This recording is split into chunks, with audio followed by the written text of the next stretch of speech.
From Husky Stadium in DeKalb, opposites attract in the Class 4A championship matchup. Rochester with its eye on a fourth straight state championship, but the Rockets are going to face one of the most successful programs in Illinois state history. Geneseo and Rochester coming up next. Hi everyone, Matt Rodewald with you here from Husky Stadium. Our final game of the day. We've seen 3 good ones so far. Let's hope we get a fourth one to finish off a great day of football. And for the call, let's send it upstairs to Dave Bernhardt and Boomer Grigsby. Guys? Well, I believe we will see another good one, Matt. Of course, we just got done with that overtime game, and as Matt said, opposites attract with Boomer. Every game that I come and do here in the state finals, there's always this story. And for this one, to me, it's old school Geneseo, new age Rochester. Absolutely, it's the only way to put it. I mean, Rochester has a high octane, explosive spread attack. I mean, it's the kind of offense you're going to see watching the NFL on Sundays and some major college football. And Geneseo is very old school, ground and pound, smash mouth football. Well, we're going to find out how it's going to all play out. Let's go downstairs to Matt Rodewald. One will throw it, but only one will win it. The 4A title game coming up next here on the IHSA Television Network. Linebacker number 54, Kyle Patterson. Welcome back to Husky Stadium on the campus of Northern Illinois University. We are all set for our Class 4A state championship ball game, Rochester and Geneseo. And I'm Dave Bernhardt along with Boomer Grigsby. And you say Rochester, you say quarterbacks. They've had a run of them. They have another one, Robbie Kelly. They have a great running back as well, and Drake Berberet. Rochester's really turned into a quarterback institution. I mean, 3 Division I quarterbacks right in a row. I mean, Robbie Kelly has done a tremendous job this year of kind of stepping in, developing, continuing to grow fundamentally throughout the season. He's just been such an absolute blessing to kind of explode into the program, where normally an offense like this, they have to develop a quarterback for years.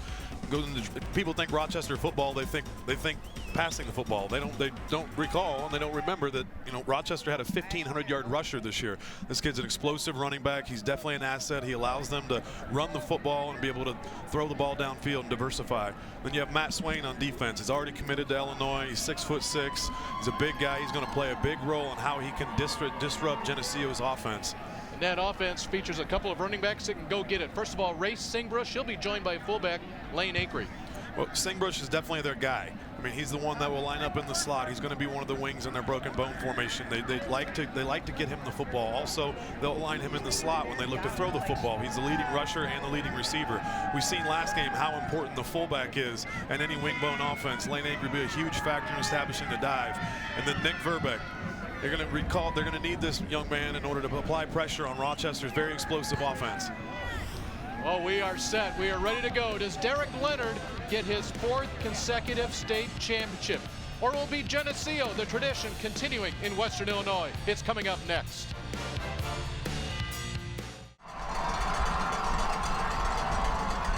Derek Leonard is 9th season as head coach. He already has 3 state championships for Rochester. His team will receive the ball on the other side. Larry Johnson Jr. last time he was here was in 2009 when the Maple Leafs finished 2nd.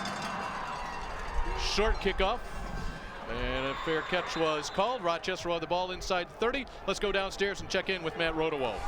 We know Geneseo's program is successful. They haven't had a losing season since 1962, but the difference is they haven't won a state title since 1982 or something along those lines. It's been a long drought since they've won a title. As successful as they want to be, they want to stamp that with a big upset win tonight.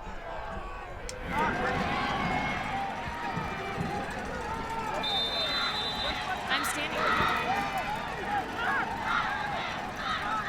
Rochester with the ball. The Rockets play fast. 12-1 in the season. Their only loss was a forfeit loss to Sacred Heart Griffin. They'll start the ball on the ground. They'll get across the 30-yard line, and Drake Berberet. Drake Berberet, ball carrier. Berberet on the season. Boomer said over 1,500 yards rushing. This is an offense that almost splits it equally between run pass. We think of Rochester as strictly a pass team. They're both around 200 yards in both categories. There's the first pass of the game. And it will go with big yardage to Jeremy Bivens. Let's go to Kelly Kroll. Well, guys, the Rockets obviously looking for their 4th straight state title. You ask head coach Derek Leonard what is so good about his offense. Of course, we're seeing how quick it is, and he says he just doesn't like to give his guys too much time to think. Use their natural instincts, right? That should serve us all well, Kelly.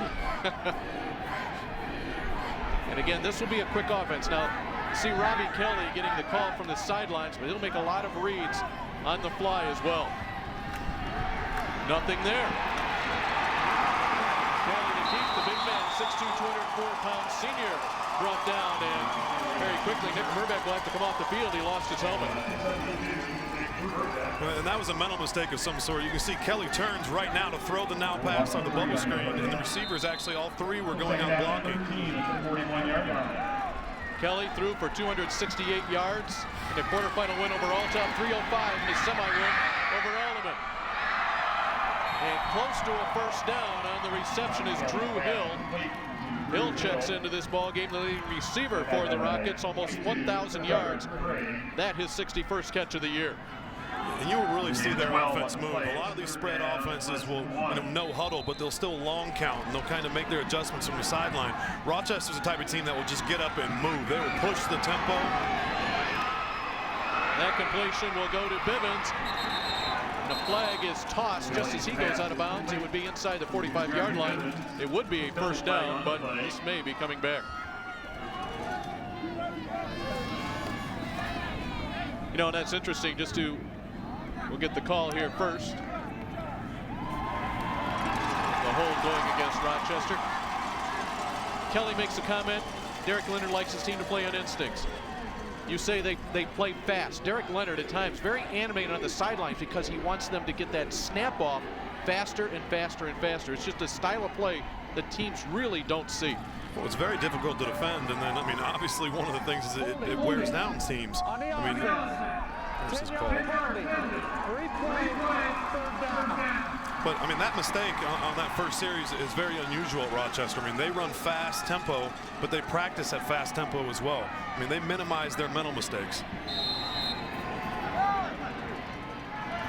10-yard penalty will bring it back, third down and long. A lot of time for Kelly into traffic, and it's picked off. Kelly, the interception. Trevor Craig will pick it off for Kelly. That is only his 6th interception of the year, but the early turnover will give the ball to the Maple Leafs. He's going to hear you on the sideline of this one. This ball shouldn't have been thrown. Essentially double coverage. You see the linebacker coming in late, making it 3, but there wasn't really any way to get this ball as far downfield as he needed. I think he felt a little pressure on the end there and didn't really get a step through his throw. But this is the way that you play and the way that you can beat Rochester's. You have to create turnovers, but then once you create the turnover, you have to capitalize on the turnover. Rochester had the ball for less than 2 minutes.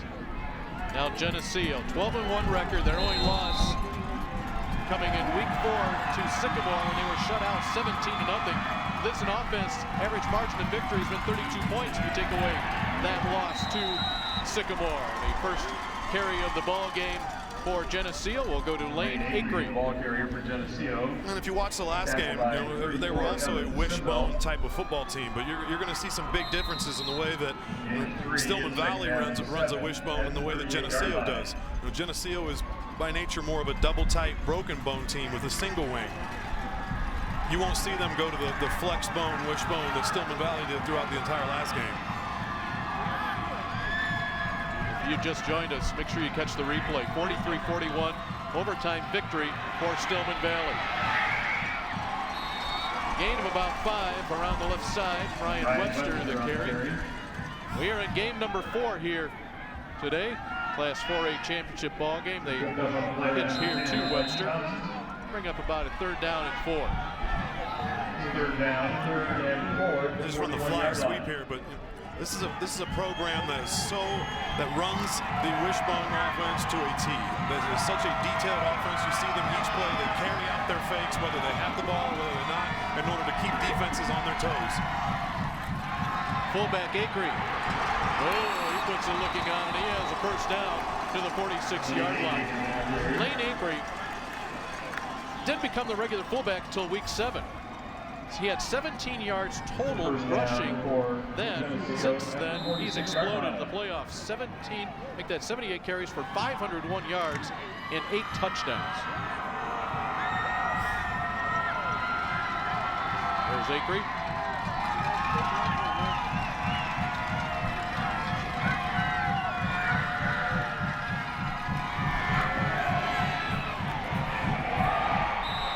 Rochester covers that play very nicely.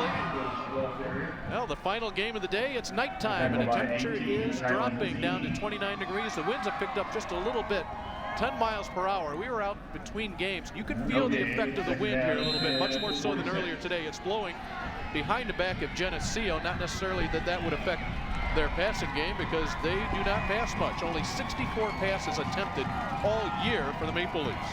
With the wind increases along with the cold weather, you know, it has a tendency to make receivers drop more balls. And then if the wind catches, just any seams of the football could make the pass sail. The handoff comes to this side. Ray Singbush will get his first carry. Ray Singbush on the carry. Singbush on the season, the leading ground gainer. That will put him over 1,000 yards, right at about 1,000 for the season. And Singbush is a guy they like to get the ball to him. And you see they pull a little counter. They have the right tackle, Verbeck pulling around the big guy. Singbush tries to cut up inside. Rochester does a good job of just filling all the gaps. Geneseo offense has scored about 36 points per game, and that's including that shutout loss to Sycamore.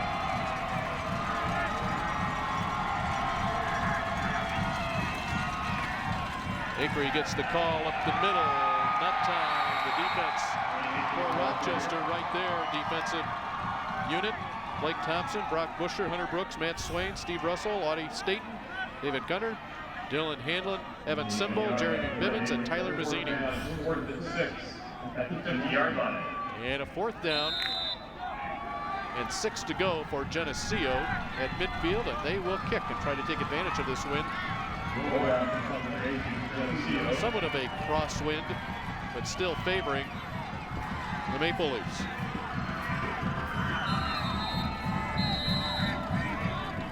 Now we have a delay on the field. Timeout, Geneseo. So Geneseo will take the timeout. Not sure, I was trying to count the number of players on the field. I believe they only had 10 players on the field. Coach was looking on the sideline for somebody. On the other side for Rochester, they figure to get the ball offensively. The Rockets have averaged almost 43 points per game. These two teams very opportunistic on the defensive side. Rochester a +9 in turnover margin. For Geneseo, a +21. They have forced 40 turnovers, 15 fumble recoveries, or 15 pass interceptions, and 25 fumble recoveries.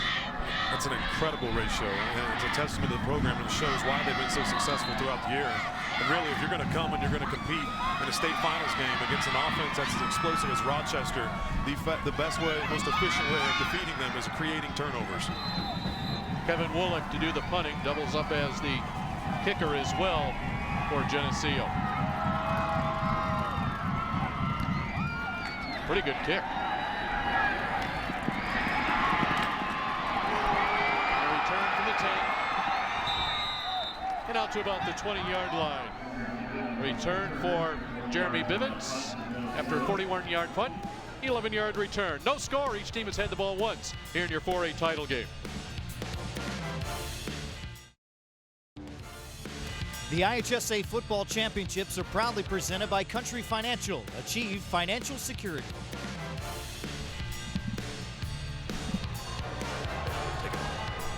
With Kelly Crow, Matt Rodewald, and Boomer Grigsby, I'm Dave Bernhard, and a sub 30-degree night. Congratulations, fellas. And an opportunity on statewide TV and all across the internet. Show how cold it may become for you. Just like that, we have a penalty. False start. Offense remains first down. There you see the domination that Rochester has in the first quarter, scoring 179 points. And that's through 13 games. Kelly will keep it. Robbie Kelly will get to the 24-yard line. Kelly not necessarily a runner this year, known more for his passing. He gets 8 on that play. Kelly's such a talented player all the way around. I mean, he's done a tremendous job at the quarterback position this year, but he can run the ball. Because it's the state finals game, I wouldn't be surprised to actually see him run the football a little bit more often. Under a little bit of pressure there, forced the incompletion. Robbie Kelly, you see him right there, number 3. Derek Leonard said he's the most improved player he has ever had. just gone above and beyond. And another penalty, illegal receiver downfield for Rochester, and Derek Leonard doesn't like it.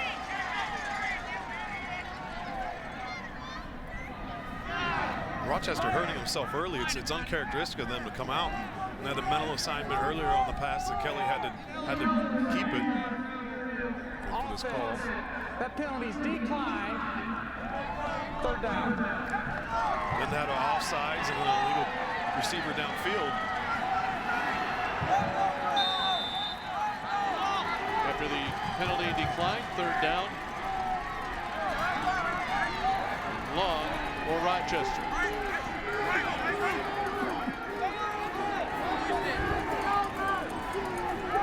It's a very quick defense for Geneseo. Kelly complete over the middle. First down to the 40-yard line, and Bivens. 16 yards in the completion of Jeremy Bivens. Number 2 receiver behind Hill. Rochester's so difficult to defend with so many different weapons and so many different formations that they can utilize, out of their offense. But I mean, they simply caught him there. I mean, he just ran an inside slant, but there was no one in the middle of the field nor defended. And Robbie Kelly has time. This is a quick pass.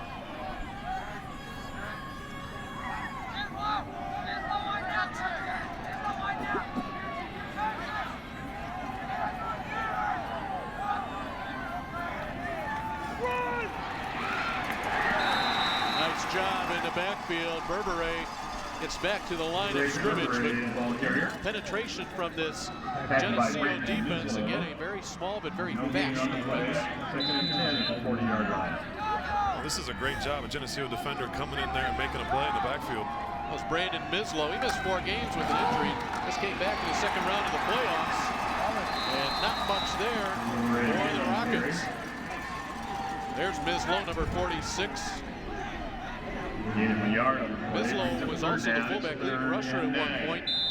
He went out with an injury. Akery took his spot at fullback. Akery did so well, they said, let's just keep Mislow on the defensive side of the ball. And it's now produced no gain in 2 plays.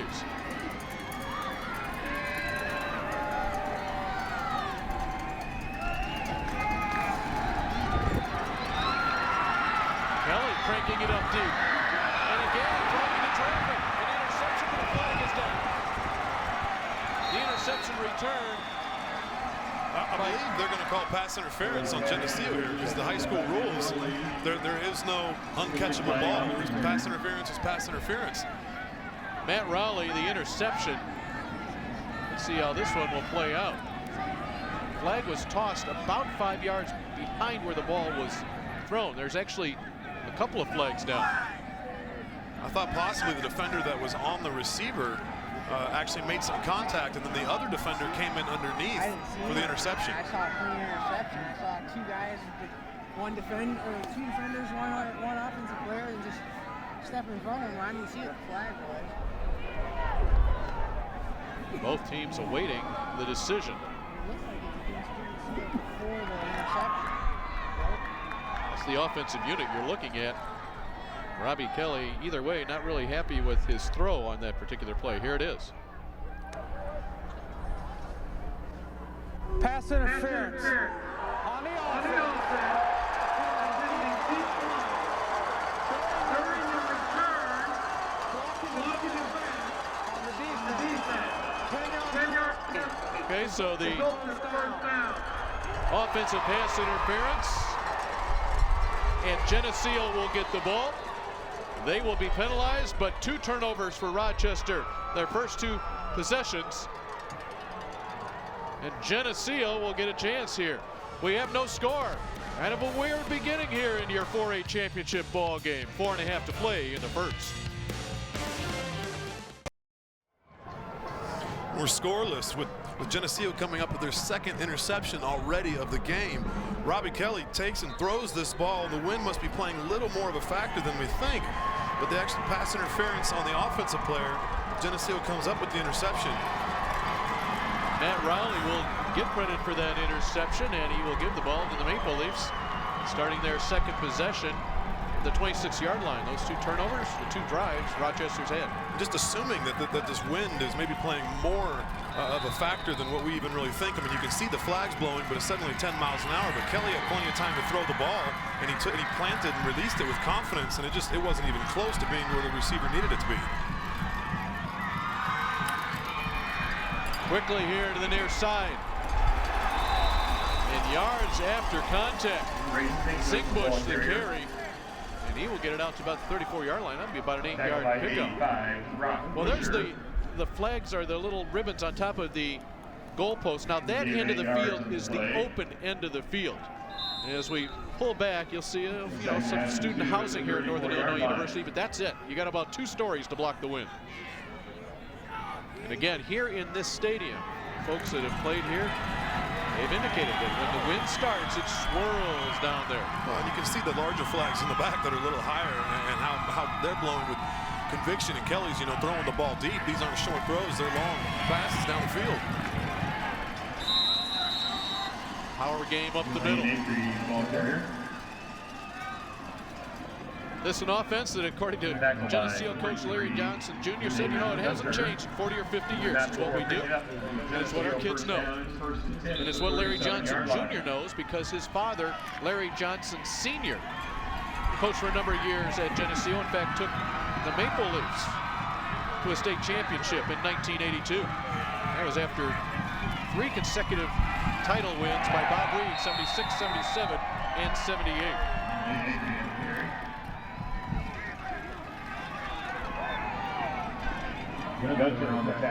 Geneseo, the first team to win 3 consecutive state championships. The most recent team here in 4A, Rochester. They're 3 wins. The Rockets 3 wins. Last year over Rock Island Allman, 43-18. A couple of years ago, it was an interesting ball game, 43-39 win over Richmond Burton, and then in 2010, a 24-7 win over Allman.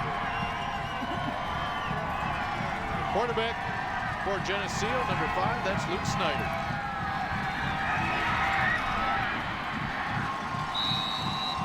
This offense creating a little bit of trouble for the Rochester defense, a defense that Derek Leonard said has really improved as this season has gone on. I mean, their defense has definitely improved throughout the season, and one fortunate thing for Rochester is just last week in the semifinals they played Rock Island Allman, which is also a very run-first, pass, if at all, type team. And so they're coming into this matchup, and even though that they're very similar, there's little subtle differences, but Rochester should be familiar with playing against the dive, the trap, the counter, and the veer option. Well, it's a 46-21 win for Rochester over Allman. The last carry to Webster. This carry across midfield into Rochester territory will go for a first down as Ray Singbush again. He goes for 10. Singbush, an all-stater. Team voted him captain this year. His dad, Norm, was a star in the 1977-78 state champs. His dad also went on to win national football titles at Augustana. So Singbush's run takes it to the 46-yard line, under 2 minutes to play in a scoreless first quarter. Geneseo experiencing some success with the fly sweep. I mean, handing the ball off so fast. It's such a quick hitting sweep, and with a guy like Singbush with his kind of speed, he's doing a great job of getting all the way to the edge. You saw the right side of that offensive line jump. The official penalty call. False start. Offense. Remains. First down. Number 72, Nick Verbeck on the offensive side, one of the two-way players for Geneseo. We talked about him defensively. Talk about family lineage. Talked about Singbush's family. Well, Verbeck, his dad Ryan, was on the second-place team in 1990. In fact, Nick says, I wouldn't say I want to follow in my dad's footsteps. I want to beat them. Webster, a little bit of room. Verbeck, one of the better matchups in this game. I mean, he's a top college prospect, going against Rochester's top defensive line prospect in Swain. Those two should be battling it out all game long. And this time they just run the fly sweep the other direction, and still, though, they're able to get to the edge before hitting up a little bit vertical. Ryan Webster's carried the ball for about 650 yards this season. Third leading ground gainer for the Maple Leafs behind St. Motion Acre. Second down and 10. And it will be third and long. Acre gets a couple. This clock winding down. Rapidly playing first quarter. Showed you the graphic earlier that Rochester has scored 179 points in the first quarter of this season. They have a 0 on their side of the board. They have turned the ball over twice. And Geneseo will say, we don't need to snap it again. They'll walk off the field here at the end of one. We have no score in a game that is yet to really find its rhythm, unless you're a Geneseo fan, in which case you say, we've held them off the board. We're moving the ball a little bit. One quarter in the books here in your 4A championship ball game. No score.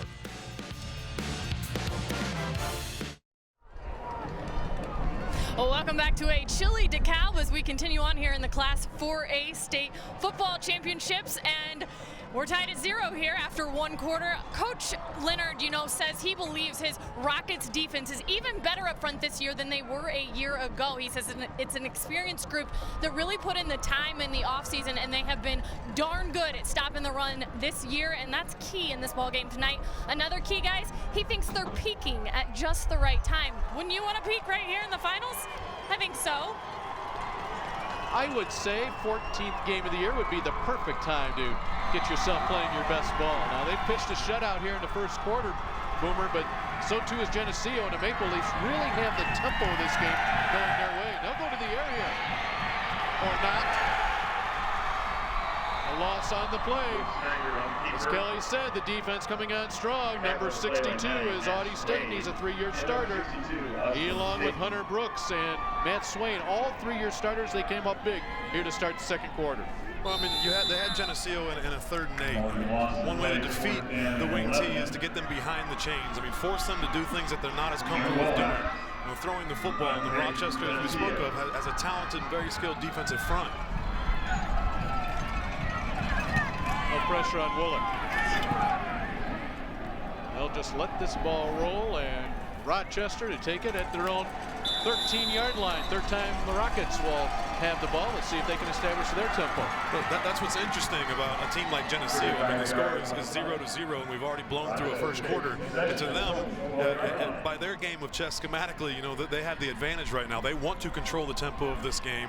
You've seen them. That was no accident how they kind of let the first quarter end without running another play. I mean, it's in there. They look at it as in their best interest to control the ball as long as they can, win the game through time of possession, and keep Rochester's high-octane offense off the field. You saw only the second time this season that Rochester has been held scoreless.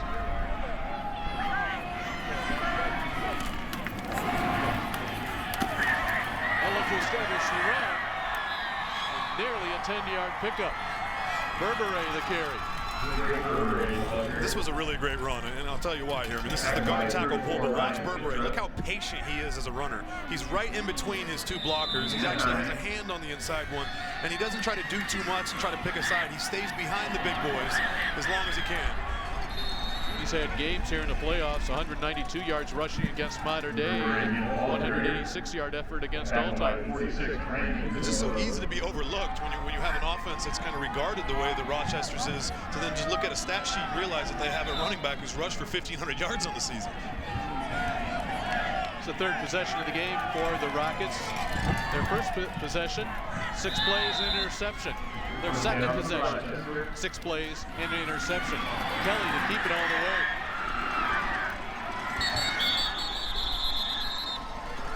He'll get to the 25. Kelly is a very talented athlete. Like he's a good runner, and there's a reason why throughout the season, they haven't really let the reins off of him, but they will, because this is the state championship game. I mean, he's the center of your offense. He's the quarterback. He's who can deliver the ball and get it to all of your other weapons. So it's not in your best interest to have him running the ball to keepers in order to put out hits. Is it there? And that ball's fumbled. Loose ball.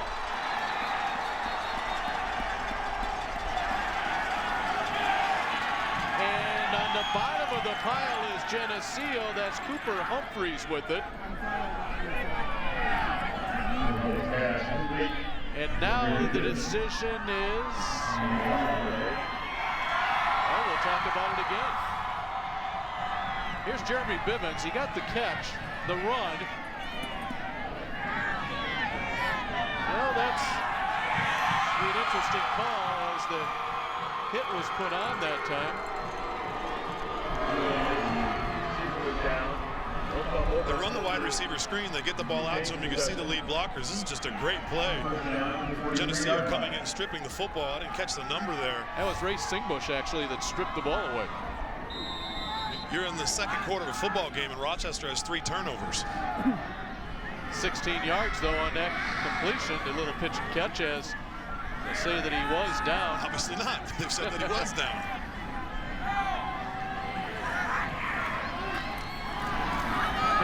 Middle, good timing pattern. It goes to Levens, and he will have it close to a first down again. Let's take a look back at that play prior to this one, the pass and the hit, the strip, and Singbush just comes right around the edge. The ball appeared, looked like the point of the football was out before his knee hit. First down catch the other way. That ball was a little high for the 6'1" Jeremy Bivens. Well, we saw a very tough call go against St. Joe Ogden in the 3A game. And that was a very tight call, too. Tough to see at full speed. Rochester will hang on to it. It'll be second down and 10 here.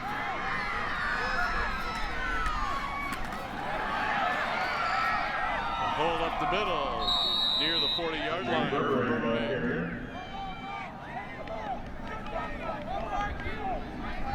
Rochester now playing with the wind here in the second quarter, so if they attempt the deep ball, we'll kind of get an idea of whether it's affecting his pass. If at all, it should be in their favor. It's third down. Going to ground, and first down and more. Slick little moves for Burberry. He goes for 14, and the chains will move.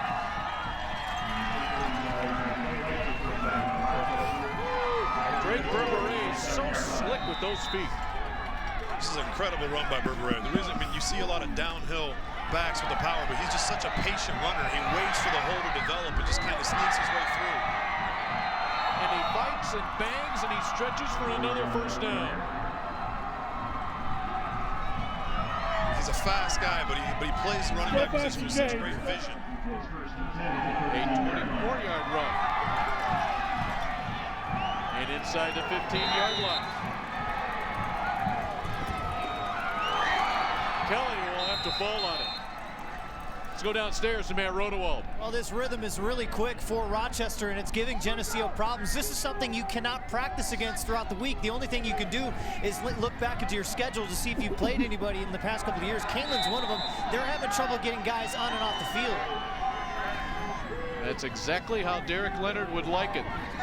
It's one of the advantages of running a spread offense and then having the ability to utilize a tight end in the backfield or, on the line. And with his running backs, it's running this high-octane, up-tempo offense. You don't allow the defense to make adjustments and personnel changes. They simply don't have the time, especially when you're on one edge of the field. They don't have the ability to run it off. Robbie Kelly coming right at you. He was looking for Bivens. Good coverage on the play for Geneseo is Trevor Craig. Craig with an interception already tonight. This will be the 12th play of this drive.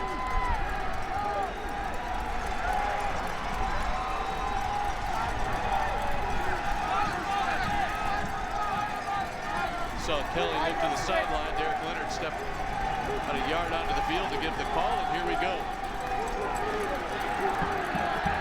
To the end zone. In too much. He was looking for Colt Piper. Piper, the son of assistant coach Troy Piper.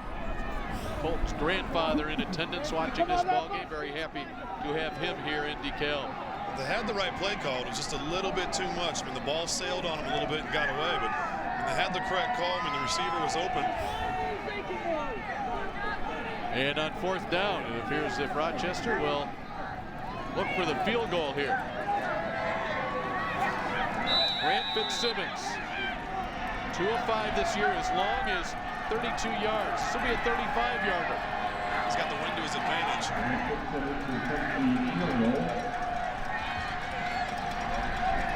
get a look at it here. And that's wide right.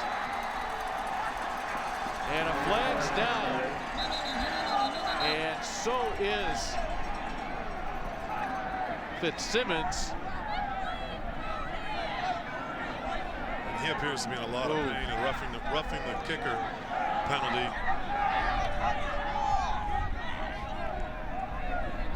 Grant Fitzsimmons, 6 foot, 155-pound junior. Personal foul, roughing the kicker, defense, automatic, first down. Well, that ball was wide right. No weight being put on Fitzsimmons' leg. You can see they're just rolled up on Geneseo player being aggressive, going for the block. That was Trevor Craig that came in hard. And 2 bodies met. A bad angle for Grant Fitzsimmons, but a big play as far as the penalty is concerned, because now the ball sits inside the 10-yard line. Then we'll have to see if this can affect the game even more, because now you have the starting kicker who's just went off the field and appeared he could not put any pressure on it. Only about a yard for Berberay. See number 23, Drake Berberay, not a big man. He's grabbed initially number 34, Ryan Pitra. 2nd down and goal.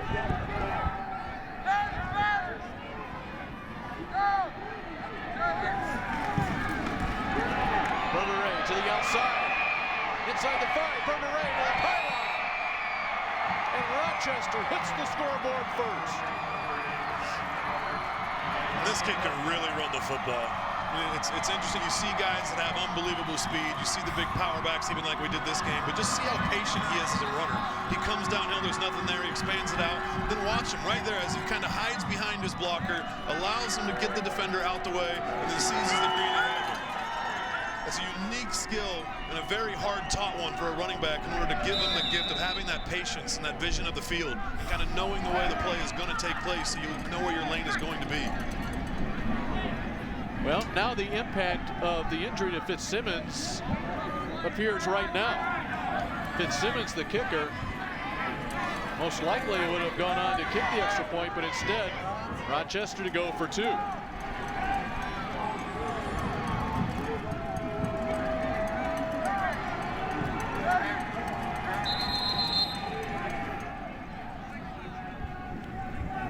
And they stopped the play to reset the play clock. And a 6-0 lead for Rochester. Looking to build on that. Berberay now to come join Kelly in the backfield.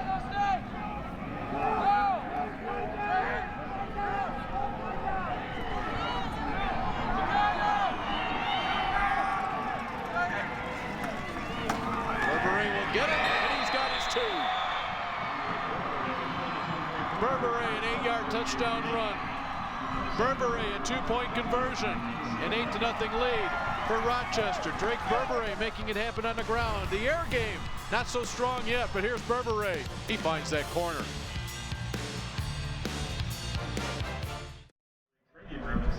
It took us to the 7:38 mark of the second quarter before we got our first points, but Drake Berberay accounted for all 8, capping a 14-play, 88-yard drive that took 3 minutes and 37 seconds. There is Berberay. He'll get a little bit of a break. Berberay, as we said, checked into this ball game, rushing for over 1,500 yards. Tonight he has 57. But again, Rochester at least now playing without their kicker, Grant Fitzsimmons. But as you said during the break, Boomer, that will have an impact in a lot of different ways in this game, not just in terms of Rochester not having their regular kicker, but what Geneseo may need to do. And stepping out of bounds on the kickoff is Geneseo. Let's check in with Kelly Crawl, the update on Grant Fitzsimmons. Grant Fitzsimmons right now, guys, having that left foot taped. I watched him come over and sit down for a second, pointed to the outside of it and kind of behind it, saying that was where he felt the most pain, but he's shaking his head like he wants to come in. I watched him walk over to the bench that he's now getting taped on, so he was putting pressure down on it. That's clearly a good sign, and I bet if it's up to him, we're going to see him back in this ballgame. Well, for one thing, you'd hope that Fitzsimmons gets into this game. For another, he plans on playing tennis in college. You need a strong ankle for that, and Snyder, the quarterback, to keep. You know, it's interesting, Grant Fitzsimmons, he refuses to practice tackling in practice. He just doesn't want a part of that. He doesn't want to be part of contact or tackles, and there, just unfortunately for him, he gets his ankle rolled on. Well, I'm sure he wants to come back in the game, but I have no doubt that the team physician is not, giving it a look and making sure that it's not something more serious. The amount of heart and the adrenaline he has, I have no doubts that he wants to return to the game, but it absolutely can change the scope of this football game, especially if it's a tight game, because now every time Geneseo is going to put points on the board, they're going to have to go for two, or you're always going to be trailing. Ryan Webster, good speed. Ryan Webster is the ball will get him pick up a first down for Geneseo. Picks up a first down for Geneseo. See how quickly the quarterback Luke Snyder, a 3-year starter, is able to get that ball to his running backs.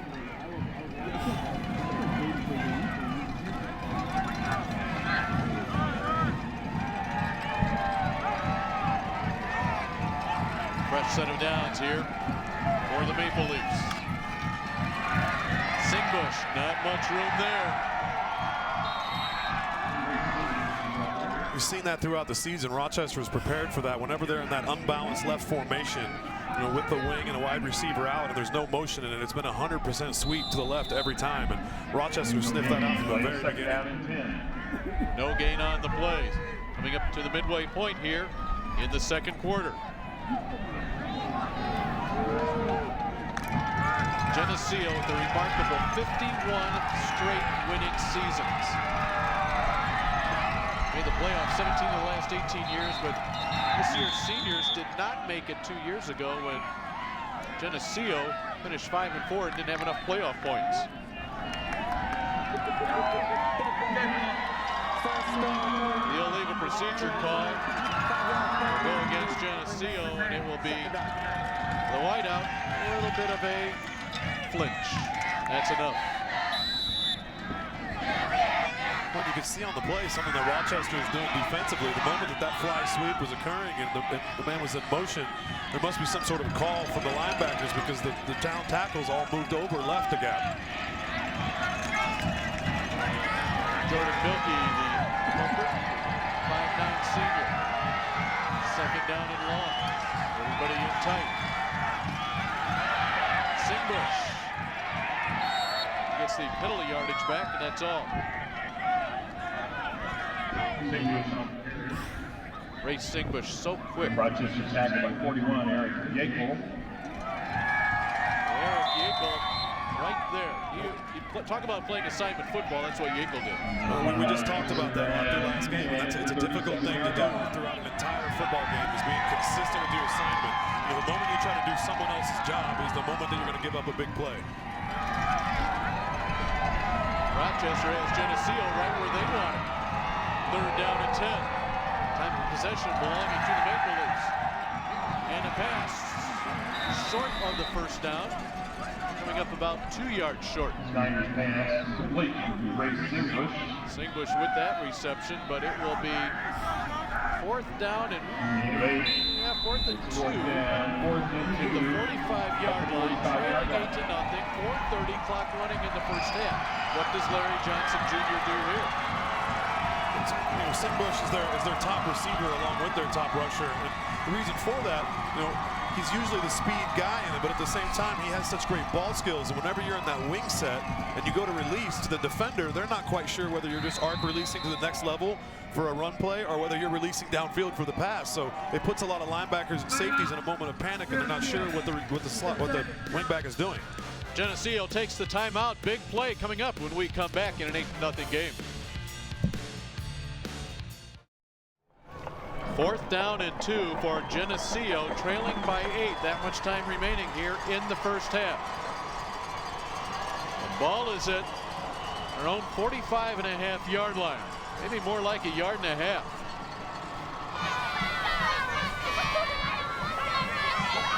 Rochester defense finally sends their 11th man onto the field. Ooh, and they had a receiver uncovered, and Rochester will have to take a timeout. Well, there was confusion, Boomer. Out of this timeout, Rochester had 10. Their 11th man came running all the way across the field where there was a receiver who had nobody on him. It's very uncharacteristic of Rochester. There's been several mental mistakes already in this football game, and it's really quite unbelievable that they're leading the football game 8-0. I mean, they have 3 turnovers and several mental errors. Right there at the bottom. An excellent timeout. I mean, you just don't know. I mean, there could have been a check that they could have made from the line of scrimmage and just simply turned and threw the ball. Here in game number 4 today, already we've crowned 3 state champions. Lena Winslow in 1A. Big win for Newman Central Catholic. In 2A, we had a great ball game. An overtime game that Stillman Valley wins their 5th state title over St. Joe Ogden, who was looking for their 1st. And of course, this matchup that finds us in an 8-0 ball game with 4:11 to play in the first half. And again, a full day of games tomorrow beginning at 10 o'clock. Don't miss it. Starting at 10 is Montini and Sacred Heart Griffin. Sacred Heart Griffin, coached by the father of Derek Leonard. Here we go, 4th and a yard and a half for Geneseo. The pitch. Oh, that will be close, Singbush. This spot will be crucial. Dylan Hanlon, the linebacker for Rochester, came downhill with authority. He actually comes from the backside, coming all the way across the formation to make this tackle. No, check that. That was Ryan Webster on the carry. And they will have to bring the chains out in an important measurement here with 4:05 to play in the first half. It was great pursuit by the weak side linebacker, scraping to the open hole and making contact at the line of scrimmage. Oh, first down, Maple Leafs.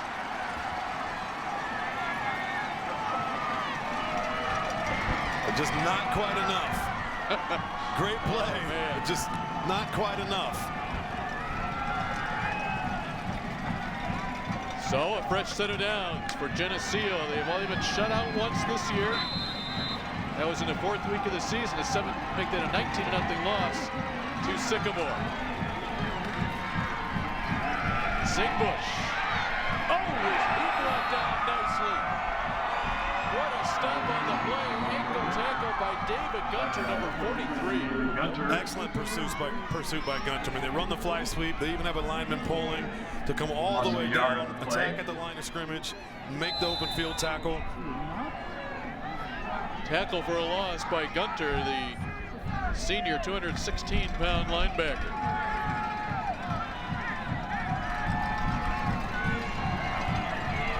Second down and 11. Snyder looking to throw, looking to run. Snyder, oh, if he'd have been able to slip out of that tackle, he would have had something. There was nothing but sideline open. If he would have been able to get by here, I mean, he rolls out. You see the Rochester defender closing on what he thought was going to be the open corner route. Decides to keep it. Tries to play a little bit move, and the stiff arm just doesn't quite make it. He slips over the top of the helmet, but if he would have got past that one, there was nothing but sideline. Big tackle by Evan Simple. And a big 3rd down and 5 with 2:40 to play in the first half.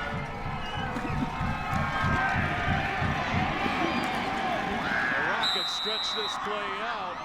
Ryan Webster, and it will be 4th down after the carry by Webster. And this is Rochester's game plan. They're going to try to spill everything. They want to force Geneseo to run the ball horizontally.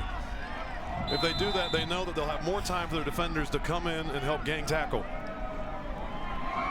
And this time, down in 5. a little bit too much on 4th down. Geneseo to punt. They will kick this ball away. About 2 minutes to play in this first half. Bivens is deep. for Rochester. Bullock. Just roll this ball to the 13.5-yard line. And Rochester will have a minute 44 on 86 yards to go. Building up the lead following that 39-yard punt. 14-yard line. It was more than enough time for a team like Rochester to march down the field. It's kind of, you know, you would think that 4th and 5 at that field position, you know, would just be a standard punt call. But it's the kind of thing that when you know you're facing a team like Rochester and the ability to score. Run out of bounds. A couple of timeouts left for Rochester. Penalty flag.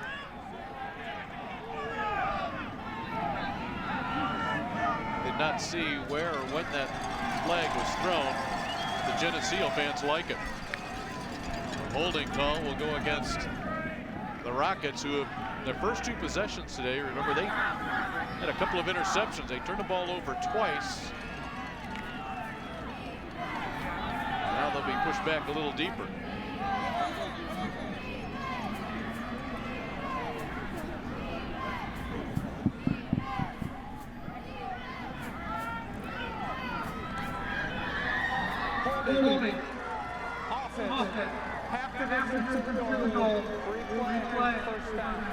They've only turned the ball over twice. I actually keep forgetting because we had such a good view of the forced fumble that I thought it was 3.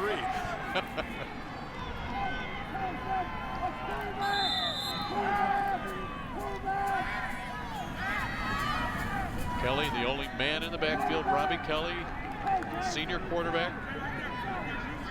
Missed 3 months of training in the offseason, lost 30 pounds because he contracted mononucleosis.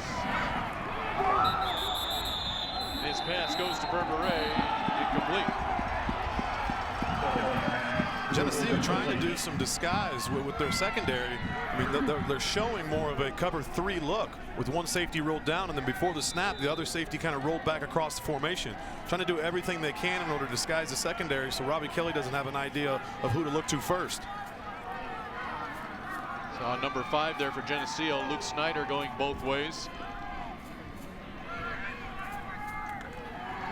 From his own goal line, deep down the middle of the field, and that's overthrown by about 5 yards, and that is the exact direction the wind is blowing. That ball blown over the head, or at least beyond the reach of Jeremy Bivens. Once again, the ball just kind of gets away from him. It sails on him. He's got good time. Just a few yards too far. Bivens had his man beat by a couple of yards. That stops the clock with 1:29. Remember, Geneseo has 1 timeout remaining. It's 3rd down and 16 yards to go for a first down.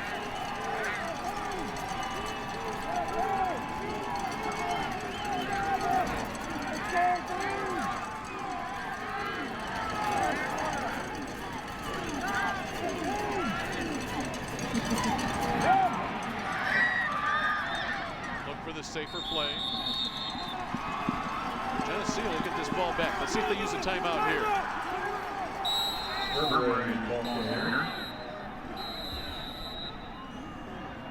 Tackled by 67 A.J. Armian.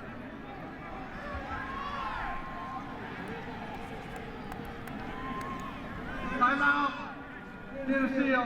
That's their final timeout. Judging by the look of Leonard, it still appears that there's more mental mistakes going on than we can even recognize. I mean, whenever the head coach has a look like that on a sideline when the team's coming over, normally it is because either someone has ran the wrong route or aligned wrong, or maybe Kelly didn't make the correct audible or something of the sort. But it appears that, you know, when they found a way to stalemate him on this drive, there's some interesting play calling there, and then he took his opportunity to go downfield. But it appears that they're still making more mental errors than even, you know, we can see. You know, that body language and the facial expressions tells quite a story for Derek Leonard. He looks at the board. His team is only up 8-0, and this is a team, Rochester, that they have averaged in the first half over 31 points per game.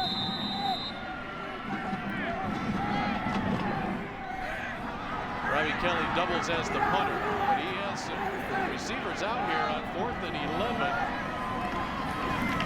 Will kick it.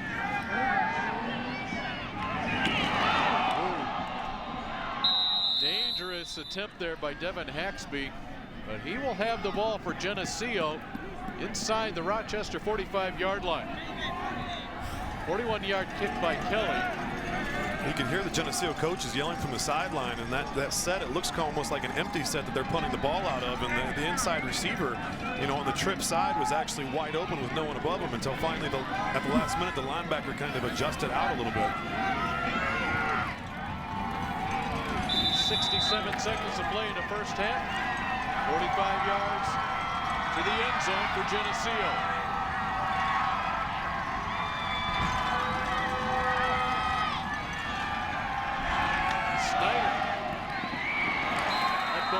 Thrown hard, a tough catch to make, and unable to come up with it is Jordan Milkey. And they'll get another shot at it, get a good look.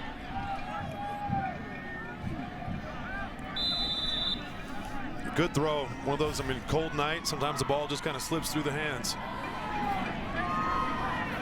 Sometimes when the fingers lose a little bit of that sensation called feeling, it's hard to tell exactly where your fingers are wrapped around the football. Yeah, we're below 30 degrees and a 10-mile-per-hour wind.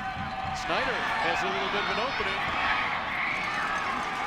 That's enough for a first down. That will stop the clock and reset the chains. 54 seconds left, a 12-yard run for quarterback Luke Snyder. Snyder does a good job here. Rolls out. He sees the lane, feels on it, takes it downfield, continues to fall forward while he's getting smacked by different Rochester defenders. Throwing again, that's out of the reach. And the left side is trying to push that a little bit. Throwing the football is not what they do, so the timing of the route is just kind of off. It's not something that you see them do. I'm sure it's not something that they practice habitually. You know, so they're in a situation they're trying to march the football down the field, get some points on the board before half. Kevin Willick warming up on his sidelines. He's attempted 5 field goals this year. He's made a couple as long, 35 yards. So they'll have to get a good 10 to 15 yards to get him within his range. Well, I think they're going to need to get a little bit further than that because he's going to be kicking against the wind. 2 of 5 this season. We'll see whether he gets a chance. See whether Snyder gets a chance, throws it up, and luckily for him, it sails out of bounds. That stops the clock with 44 seconds left.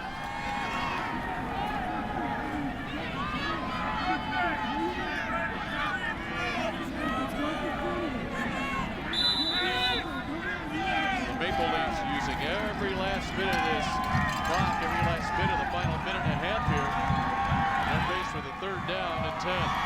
He didn't really have a lot of time there. He had outside linebacker Evan Fumble coming around the edge, and then defensive end Matt Swain.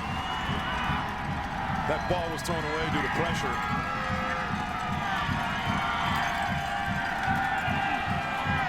Snyder again high, looking for Milkey, and it'll be 4th and 10. Coverage on the play by Brock Busher, number 85 for Rochester. It's incomplete, brings it 4th down, 4th and 10. I don't know if they would have had a first down had this completion hit. There was Busher right there.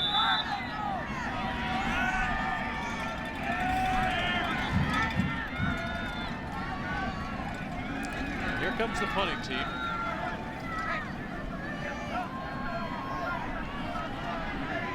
See whether Willick, yes, Willick will drop back to punt. Keep in mind now that Rochester has plenty of time, and they have 2 timeouts remaining once they get their hands on the ball. Willick trying to make it tough. And he's going to make Rochester earn it. Great job by Willick and his coverage team, and that's exactly where the Rockets will start it at their own 5-yard line with 36 seconds to play and a half, a 27-yard punt. Where the ball ends up is more important than the numbers that will go behind Willick's name. Derek Leonard has that play call sheet out. He needs 95 yards. Outstanding special team play there. I don't think people understand how difficult it is, you know, for a punter, even at the NFL level, to put the ball within the 10 and almost have that timed where you know you're kicking that direction. Your gunner runs under and catches the football, prevents it from going into the end zone. Well, the play call sheet for Derek Leonard says, let's take a knee, let's let this first half run out. That's not the look of a man you think that has a lead at the half in your 4A championship ball game, as Rochester looking to win their 4th straight title. Only 8 points on the board. The Geneseo fans are thrilled. They trail 8-0, but they have held a high-scoring Rockets to just a Drake Berberay touchdown and a 2-point conversion run. Geneseo will take it where they're at right now. We're at the half here in your Class 4A state championship ball game. Rochester looking for their 4th in a row. Geneseo looking to get back into that first place trophy chase. And it's Rochester 8-0 at the half. Welcome back to Husky Stadium here on the campus of Northern Illinois University. We've completed one half of play in your 4A championship game. It's 8-0 lead for Rochester, and Kelly Krull standing by with head coach Derek Leonard. Coach Leonard, first of all, Robbie Kelly, a couple early turnovers, but then after that first score, I'm sure you were hoping he'd settle in a little bit. What do you want to see from him in the second half? Just a little more consistency, better decision making on everyone's part. We don't turn the ball over like that, and the good thing is we did, and we're still up 8-0. So our defense is playing well, and we just got to come out and play a better second half. Speaking of that, you have to be happy with what your defense has done so far. I mean, this Geneseo been shut out once this season. What are they doing so well right now? Yeah, we're just flying around with the ball, being physical, and our defense is playing better on offense. So our offense has to catch up. We got to get stopped in the beginning of the second half and hopefully score a few points. You watched Grant Fitzsimmons take a pretty tough hit down here. Now it looks like he's taped up and wants to go here in the second half. Do you think he will? Yeah, the trainer said he could, so we'll give him a try and see what happens. Great. Well, good luck in the second half, Coach. Thanks, guys. See you. All right, thank you very much, Kelly. As you take a look at your halftime score, Rochester Geneseo, not the number of points you may have expected coming into this. Rochester looking for their 4th state championship. They've had a running clock in 3 of their 4 previous playoff games. Not so far here after one half tonight.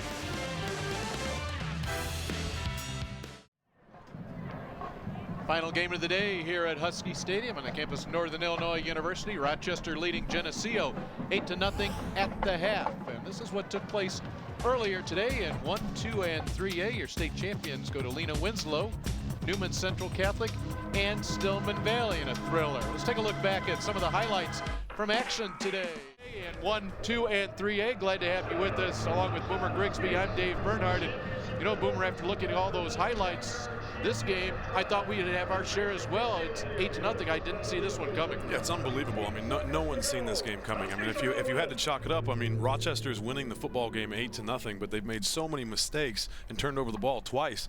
I mean, the game is by momentum way more in favor of Geneseo. I mean, this is exactly what they wanted to accomplish. They want to control the tempo of the game. They want to keep Rochester's offense off the football field and create turnovers. Now they just have to score some points. Derek Leonard was talking a couple of years ago. It was a back-and-forth game between Richmond Burton and Rochester. He had told us earlier in the week, no, you know what? There's going to be stops in this game. It's not going to be like that game from a couple of years ago, and his defense has come up with stops. Well, and he said all along that, this is one of the better defenses that he feels that he's faced in the last several years. These guys are very talented. They fly around. They're fast to the football. But at the same time, you could see some of his emotion on the sidelines. It appears that his team is hurting themselves even more and then allowing Geneseo to really capitalize on opportunities. Okay, as far as Geneseo is concerned, their offense been able to move the ball a little bit, haven't been able to really punch it through. Have they gotten their offense, Geneseo, have they gotten their offense in gear yet? No, not really yet. I mean, Rochester's defensive front has done a great job of disrupting at the line of scrimmage. They've done a good job of linebackers coming scraping to the hole, and they've really kind of figured out early on that Geneseo was being successful with that fly sweep getting to the edge. And now the Rochester defenders are really stretching that play out horizontally, and then all the other defenders are coming into gang tackle. It'd be interesting to be in the Rochester locker room right now, wouldn't it, to hear what Derek Leonard has to say to his offensive bat and his defense on the back. Geneseo will get the ball back when we start the third quarter, but when we come back, we'll have highlights and stats. Your 4A championship ball game finds the Rockets on top by 8. An 8-point game here in DeKalb, the site of the 2013 Illinois State Football Championships. We've already played 3 of those ball games. Just showed you the highlights. There are your scores. Tri-Valley comes up short, looking for their first state championship. So does Staunton and St. Joe Ogden. None of those folks picked up their first, but coming up tomorrow, we have got a load of state championships on that board. In Class 5A, that's going to be a beauty. A pair of unbeaten teams. Montini and Sacred Heart Griffin, that could be a shootout. Then in 6A, Batavia, they'll make the short trip here to DeKalb, taking on Richards in a battle of 12-1 teams. A game a lot of folks are looking at, another matchup of 12-1 teams. Lake Zurich, great defense, taking on Mount Carmel. Mount Carmel, your 8A champions last year. They dropped into 7A this year, and then the 8A championship ball game. Loyola Academy, they were denied a couple of years ago in a state title ball game. They will take on Naperville Central, a team that their 3 losses came in succession late in the season. So that's what it's going to look like tomorrow. Full day of action beginning at 10 o'clock. So make sure you join us for that one. Glad to have you with us here this evening from chilly Husky Stadium. Along with Boomer Grigsby, I'm Dave Bernhardt. And you take a look at this game, Boomer, we look at highlights over and over and over again. Not a lot of big-time highlights here tonight. Very limited in the highlights. I mean, you expect to see a lot of big play, offensive plays, from Rochester or breakout runs, but instead, you see the roughing the kicker here, which led to the penalty, which actually led to the only offensive score in the game by Rochester. And that score comes from Drake Berberet from 8 yards out. He'll find a corner in the end zone. That's worth 6. He picked up a 2-point conversion run as well. As we take a look at the ankle of Grant Fitzsimmons, and he's out there teeing it up. That could be a factor as we move along, as we take a look at the first half statistics in this one. Not the big offensive numbers that folks from Central Illinois may have expected from Rochester. They still are outgaining Geneseo 139-93, but only 72 yards passing. Now this is a team that has been balanced year in and year out, pass run. Not so much here tonight in terms of big numbers. Let's go downstairs to Matt Rodewald. He has Larry Johnson Jr. All right, Coach, well, you've been able to hang right with them there, and no points on the board for you, but you've limited their opportunities. How do you like where your defense is faring so far? Well, I think we've done a good job. I mean, Rochester is an extremely explosive team, and the key for us is you got to be in it to win it. And there's been so many times that, the game's been over at halftime, and granted, we don't have any points, but credit their defense because, I think they're really good. But we're in it. We got a chance now. We just got to make the most of it in the second half. How have you simulated against their pacing? Because they want to get you quick. They want to get you moving. Well, we have seen spread throughout the year, and so we've been practicing it, obviously, but you can't simulate it. Your objective is in, the first series of the game to get your feet underneath you, and we've gotten that, hopefully, so we can just move on. One more on the opposite side. How important is it to sustain those long drives to keep them off? Well, we got to eat up clock. We have to be patient, and like I said, if we don't end up with points, we end up with a punt or something, and just keep the ball away from them. Okay, Coach, good luck. Thank you. All right, head coach Larry Johnson Jr. trying to win a state championship, something his dad did back in 1982. Dave? So far, Geneseo is eating up that clock. 2-1 margin in time of possession. However, they trail it on the board. 8-0. Our second half coming up next in your 4A title game from DeKalb.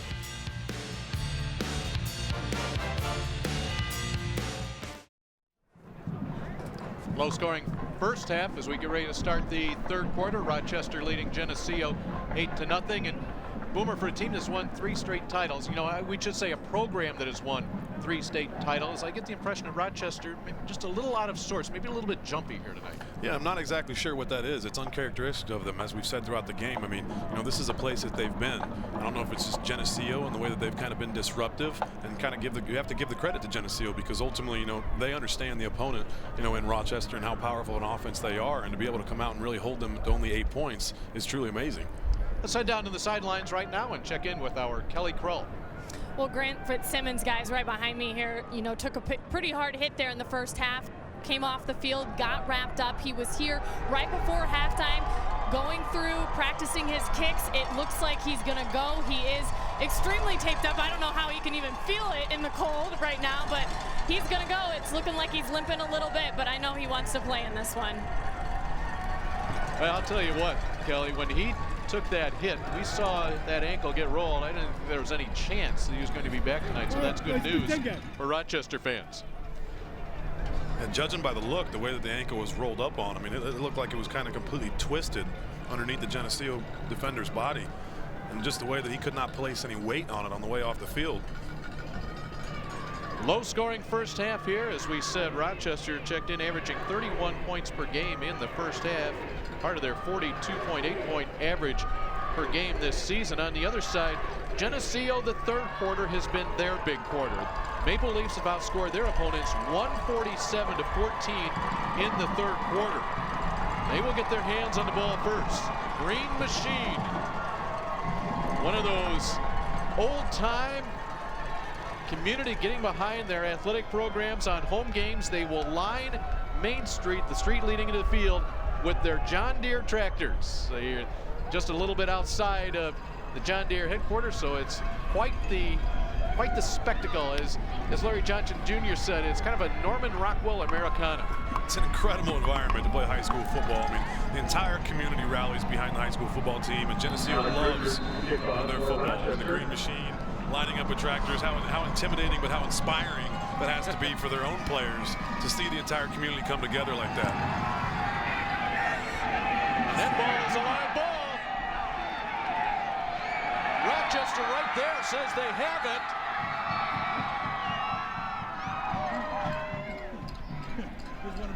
That sideline was erupting. Which way are we going? Geneseo. Woo! Wow, what an open here to the third quarter. Try to catch him off guard a little bit. Go with the little very short sky kick. It actually hits a player and the ball is on the ground. It's up for whoever wants to grab it. Everybody comes in, and obviously Geneseo player came away with it in the end. You can see they're still scrumming for it. So the Maple Leafs will start from their 36-yard line in the first half. Geneseo's average start was their own 30. They averaged 7 plays per possession. Luke Snyder is the quarterback. You give it to Lane Akers. Oh, he bounces off a man and will go backwards. What a stick. That interior defensive line for Rochester. Not sure how Akers stayed on his feet. And they're ripping at that ball as well. Number 43, David Gunter, was trying to spin that ball out of there. Loss of 2. That's the way you want to start a game defensively, especially in a team with it's a wishbone team. You want to get them behind the chains.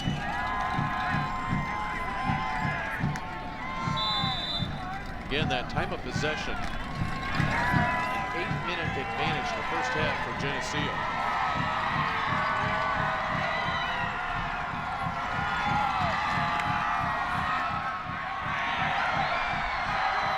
The Rochester defense picking right up where they left off.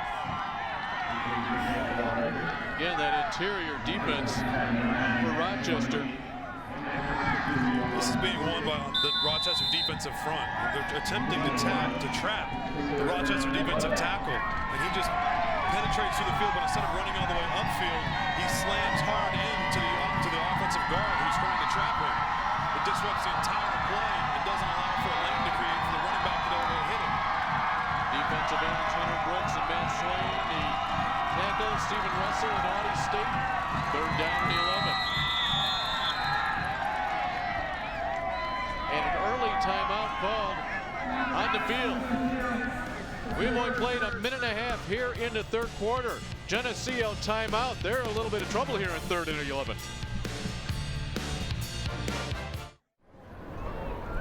Geneseo cheerleaders on the near side of the field. Again, a short trip for Geneseo.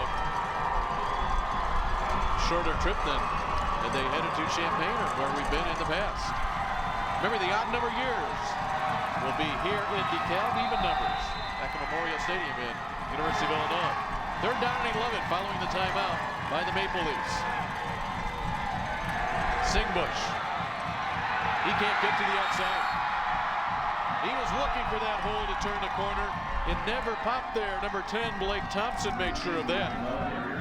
Rochester has just completely shut down this fly sweep. Geneseo was successful with it a little bit their first series. They try to go back to it again, but they're doing such a great job of stretching the field, and then ultimately their guys are maintaining their responsibility and keeping contained. There's no edge for Singbush to get to in order to cut up. Kevin Woolen's been a busy man tonight. It's a wobbler that Bivens wants no part of it. He tells his teammates, get away. Rochester will have this ball just outside their 25-yard line. 37-yard kick from Woolen. Let's see what changes, adjustments, or decisions have been altered in the locker room. We'll start right from the 25-yard line. Derek Leonard is a great coach, but he's just a brilliant offensive coordinator. So I'm sure at halftime that he's adjusted and seen what Geneseo is going to utilize against them and figured out some different angles. Burberry will get the 3-yard carry. This 25-yard line is a pretty good start for Rochester. The first half they started out averaging on their own 19-yard line. Just start with a little guard tackle pull. Kelly thought he had something, and then the speed and pursuit of that Geneseo defense denied him. Now it's Rochester at 3rd down and about 7.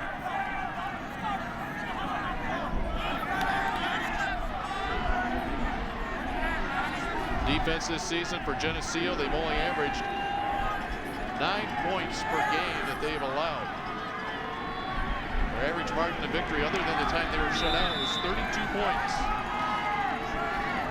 8 games, they've allowed a touchdown or less. Kelly throws and bumps it in. And Rochester will have to punt on their first possession here of the second half. Kelly's just off today on throwing the football. I mean, he's got plenty of time here. I mean, he takes his proper steps, but just something on the release that the ball sails down on him.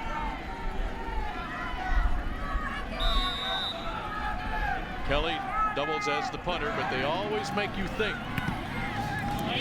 This end over end kick will take a great hop, and it will go out of bounds near the 20-yard line. And one thing that does, as you saw the Geneseo defense, they didn't really have a man back to receive the punt. They had to be, playing honest. Well, I mean, Rochester is so explosive. I mean, they're essentially just in an empty set when they go to punt the football. And then your punter is also your starting quarterback. It's something that, as much as you'd like to play the special teams game and have some type of return, you more importantly have to honor the possibility of a fake.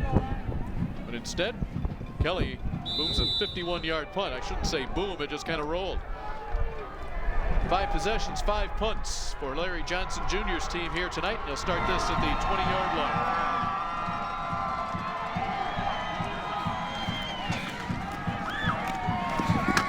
Snyder keeps. Bounces off a couple of tackles for a quick 7 yards.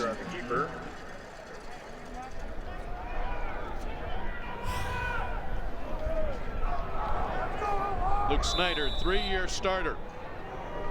And there you see the veer blocking, the downward blocking by the strong side of the offensive line, just kind of washing everybody down. Snyder decides to keep the football. And notice the moment he does, he sees the lane, he lowers his shoulders and tries to drive downfield. 7 yards on first down is exactly what Geneseo wants. And a first down they enjoy as well. Singbush will take it to the 34-yard line. First down for Geneseo. Singbush checking in with 25 yards on 7 carries in the first half. We haven't seen as much from Acree here in the, actually since the first, 2 or 3 minutes of this ball game in terms of carrying the ball, the fullback. That's a play that maybe we'll see even a little bit more. I mean, essentially, even though out of a broken bone, they're still forming a way of running a triple threat with doing a double dive. But the quarterback has the possibility to not hand the ball off to either one of the 2 offensive players and keep it himself. Webster, and he'll get about 10 on first down. Ryan Webster, 5'10", 165-pound senior. These power rush teams are so good that if they can get to the line of scrimmage without having any contact, they're just so good at going downhill from there and always falling forward for positive yardage. About 9.5 yards on first down for the Maple Leafs.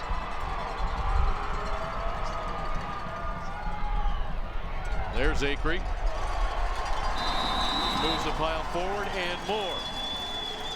And that's first down in midfield, and exactly what Larry Johnson Jr. wanted he's getting on this second possession of the second half. An example of playing assignment football. I mean, someone has the fullback. He manages to find a little cutback lane and take it for positive yardage, but Rochester's defenders honored the quarterback and the pitch man all the way out.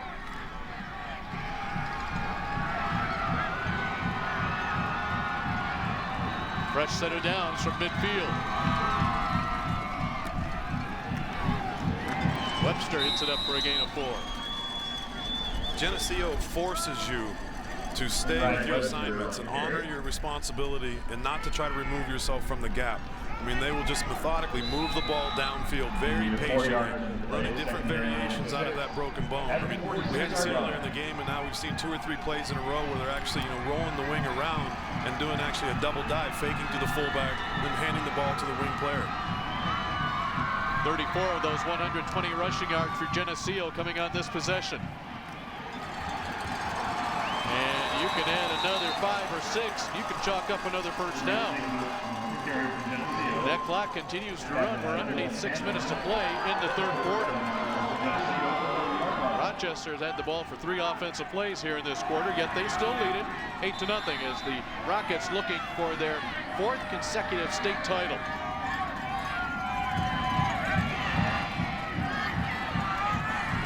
The other thing Geneseo does is they take this play clock down just to shorten this game.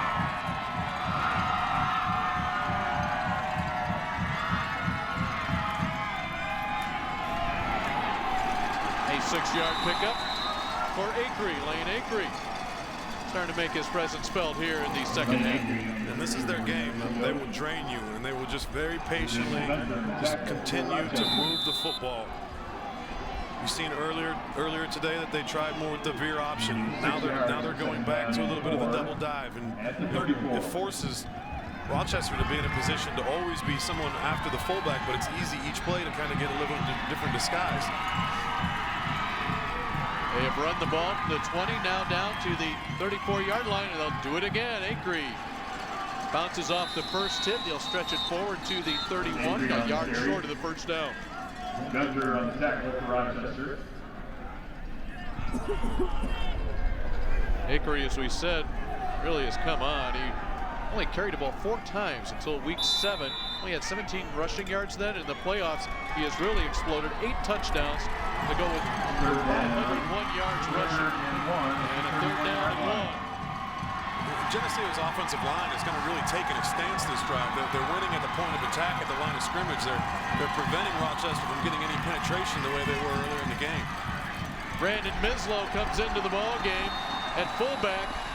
Up and over he goes for a first down. Or make that Singbush with Mislow leading the way. This has been the same play this entire drive. It's the double dive. I mean, you see the fake to the fullback, right up the middle to the A-gap, and then hands it off to Singbush, who's wrapping around and has a lead blocker.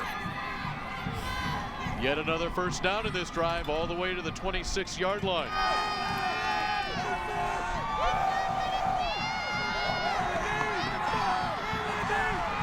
"54 yards in this drive, all on the ground, and more to come."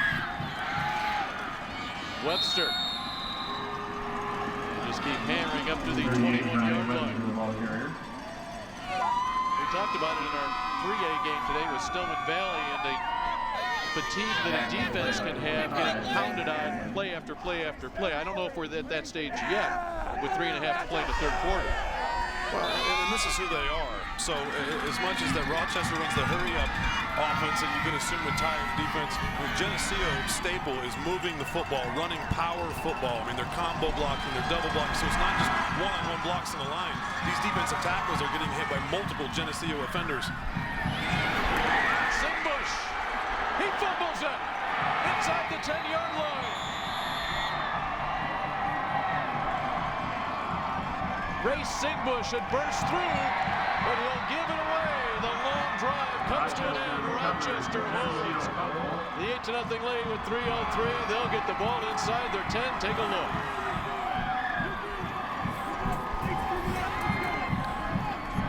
So right again, the double dive. Singbush has a great hold. He comes around. He's a little bit off balance.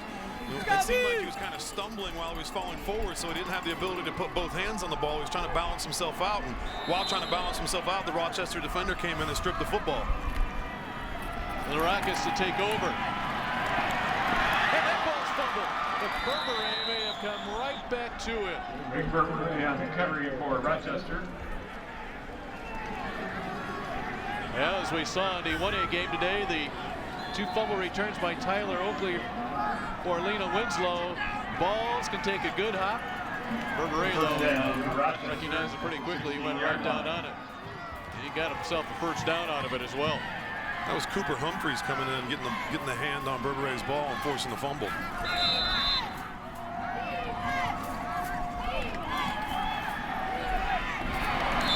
Kelly misfires on the pass this way, is looking for Colton Piper. Accuracy is just off a little bit today. I'm not sure if it's the cold or if it's the weather, if it's affecting his hands and just kind of his feeling and how he's holding the ball. I mean, it's such kind of a touch release, and that ability to have that kind of accuracy is what differentiates him as a quarterback. But he's really struggling with getting the ball where he wants to put it tonight. Berberay, the gain to the 20, and Geneseo looking to regroup a little bit. How demoralizing can that be, Boomer, with an offense that just pounded the ball down the field and then a turnover spins it the other way? Well, it's just how quickly the game can change. You know, I mean, momentum is a cruel mistress. You can get one inning and gone to the next.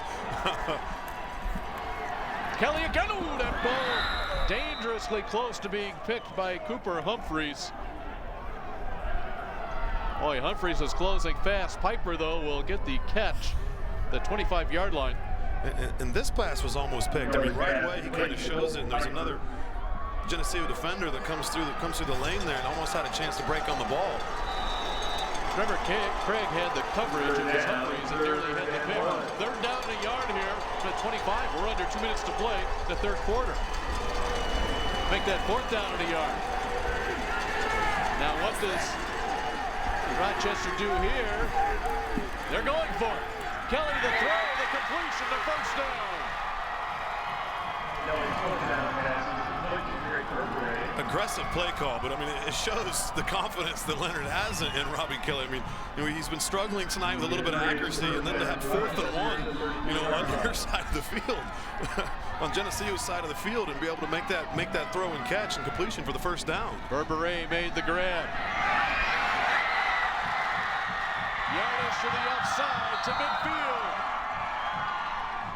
That fourth down conversion seemed to put a little bit of spark here into the Rockets. A gain of 17 on this completion to Bivens. And you see, they run a little bit of a play action. It's just a wide receiver screen. The receiver turns at the line of scrimmage, catches it. The guard and the tackle to that side rush out and are the lead blockers.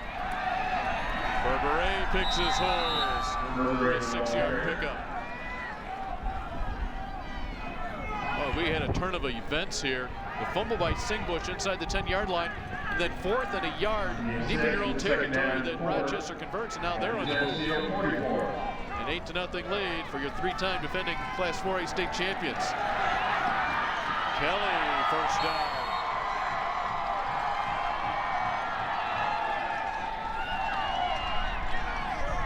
And the Rochester side of the field starting to get into a Geneseo fans a little quieter than they have been. It's the guard tackle pull, a design quarterback keeper, and it's something that we talked about. We thought we'd see a little bit more of this game, as Kelly is very effective running the football, but you still want to limit his hits. And that will be a loss on the play on the completion. Ray Singbush coming up hard. It's getting colder here in DeKalb. It's a great play by Singbush. I mean, another wide receiver screen, like a now, with the offensive tackle going out to block, but he simply didn't have time. Singbush made such a heavy break on the ball, so fast and aggressive. He made the play right at the line, beyond the line of scrimmage. 2nd down and 12. Kelly will go down. He thought he saw an opening he could squirt through. A.J. Marmion with the sack. Big defensive play. Well, we've had a few in this ball game. It's a low scoring for a title game. We've played 3. Rochester leading it 8-0.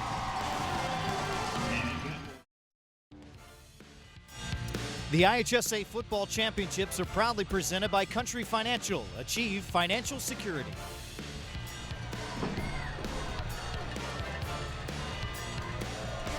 Only 1 touchdown scored in this ball game. Came in the 2nd quarter for an 8-0 difference. Here are your 4A referees: Brian Mason, Robert McGinnis, John Gorman, Ronald King, and Kevin Copeland.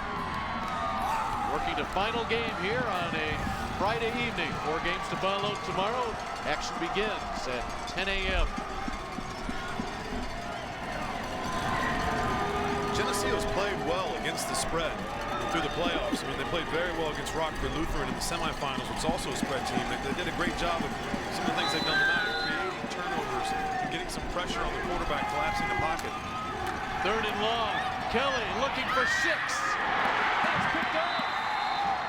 The 3rd interception of the night for Geneseo ends this drive. Trevor Craig just picks up his 2nd interception of the evening. So Derek Leonard's offense looking to regroup. Rochester fans not too happy. On the other side, if you're wearing green, right now it's all good. You trail, but you've got a chance.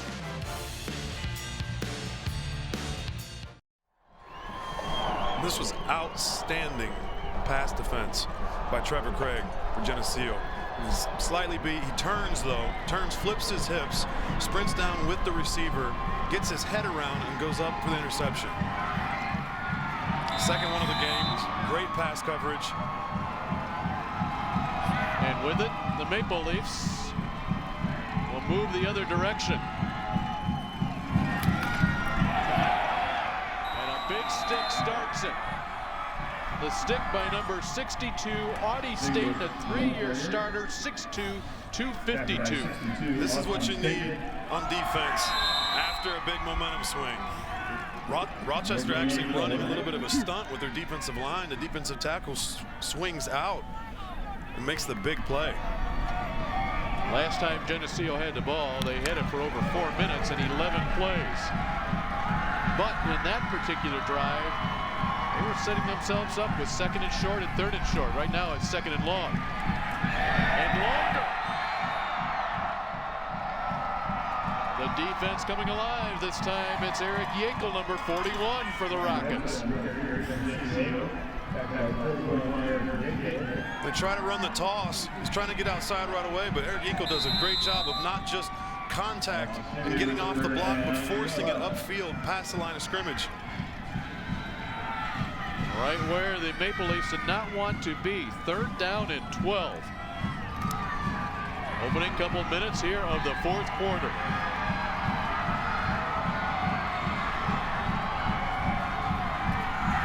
Snyder to the air. And it will be 4th down, and after an 11-play drive, this will be 3 and out for Geneseo.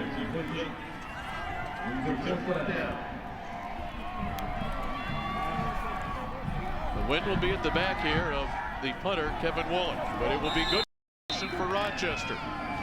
Kevin Woolen, punt formation for the Maple Leafs. Bivens standing only about midfield.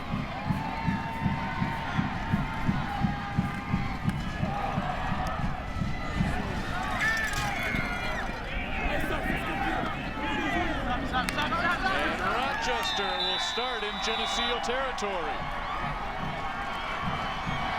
Let's go down to the sidelines and Matt Rodewald. You know, the one thing the coaches came over and said to Trevor Craig, you know, you can push him out to the outside a little bit more, kind of ride him all the way to the sideline. They're concerned about those routes along the sideline as a result, but there was no celebration. It's a matter of let's go, we got to do it, catch your breath. A couple more stops is what they want from their green machine tonight. Backs are against the wall, so to speak, with the ball on their side of the field. Rochester has 3 interceptions tonight, 2 by Craig. And the running game for Rochester. Now which way is this going? Ball was fumbled. The officials say he was down, and the Geneseo fans are not happy. Drake Burberry on that carry. Oh, we've had a few of these here tonight. Burberry blipping a little bit. And he gets through the line, just he gets stood up right there by Stingbush. His knee clearly was down when the ball was ripped out.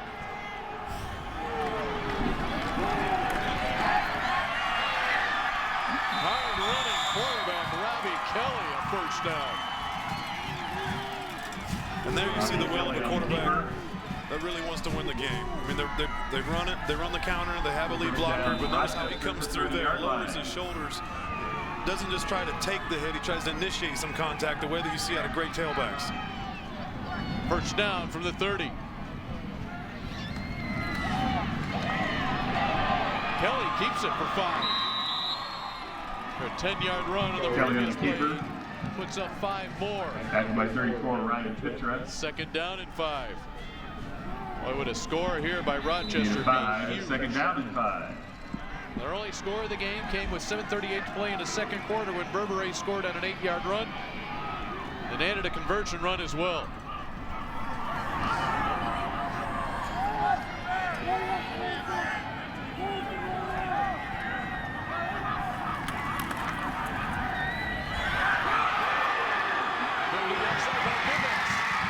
He stays in bounds. Let's see, where did he step out? And a late flag is thrown. Bivens out of bounds. They put the ball at the 14.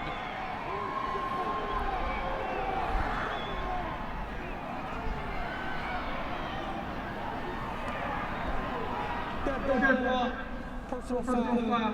Defense.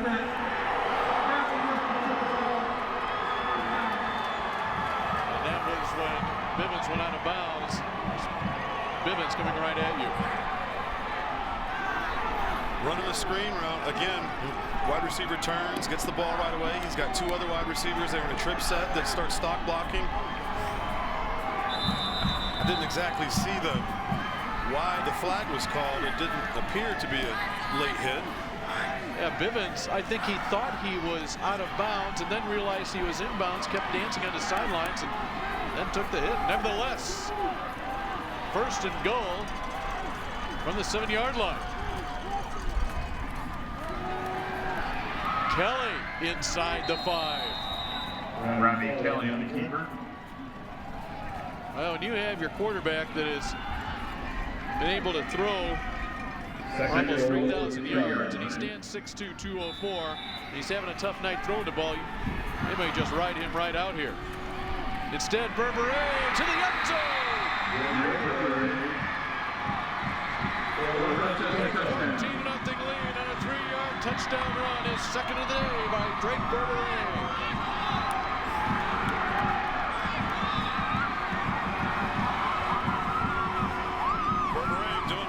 About throughout the game, like he's just a very patient guy. He stays behind his block. Looked like there's a little chitter chatter after the play. I'm not really sure who the flag is going to be on here, but it appears they took a shot at Kelly, the quarterback, after he handed off the ball.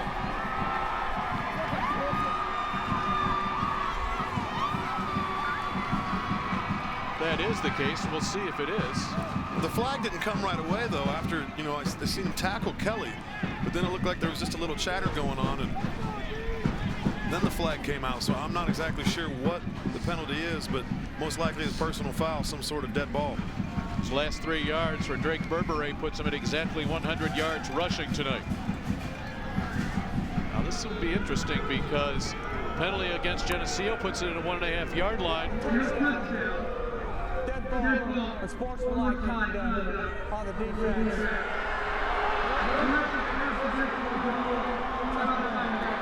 that will allow Leonard to go for 2 here. It's 14-0 right now. What a great spot to go for 2.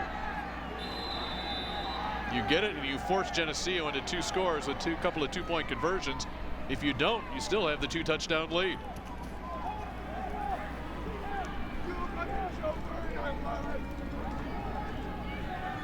David Gunter and Dylan Hanlon, a couple of linebackers in there to lead the way for Kelly. Up the middle, dives in, and that's worth 2. Kelly, 2-point conversion. So the penalty enables Rochester to get 2, but it's the 6 points before it that are the biggest. With 8:25 to play in this game, Drake Berberet, his second touchdown run of the night.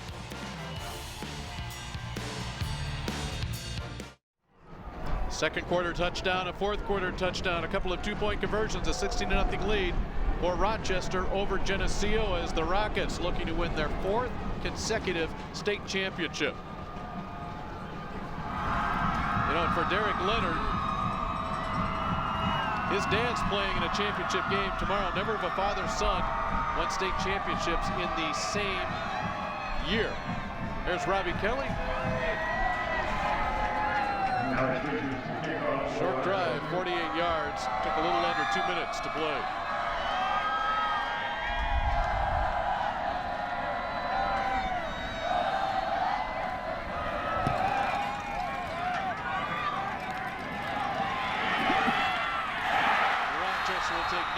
chances on a long kickoff return. Let's go to the Rochester sideline and Kelly Kroll. Well, head coach Derek Leonard said, you know, Robbie Kelly might be one of his most rewarding quarterback pupils because he didn't exactly envision him developing the way he has this season.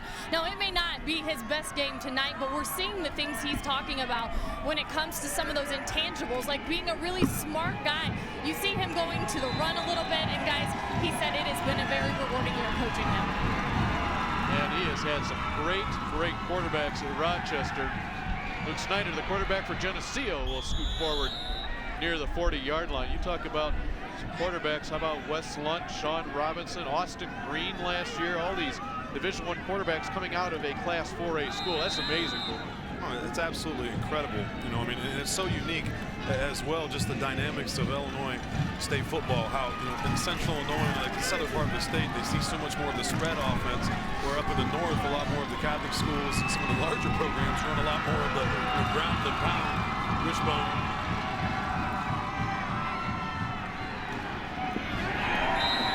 Short of a first down. That clock runs with 7:35. Geneseo can't take too long in their huddle right now. They're chasing two scores. 45, Dylan Hamlin. It's a 3rd and down and a yard to go for a first down here. 3rd down and 1 at the 42-yard line.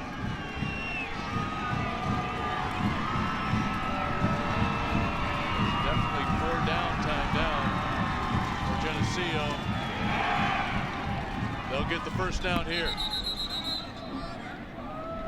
Luke Snyder on the keeper. Picks up the first down. Get the first down, stops the clock momentarily with 7:08 left. This is not necessarily a quick strike offense for Geneseo. They come in averaging almost 36 points per game, shut out once this season. There's a 0 on their side of the board here with under 7 minutes to play in a 4A championship game.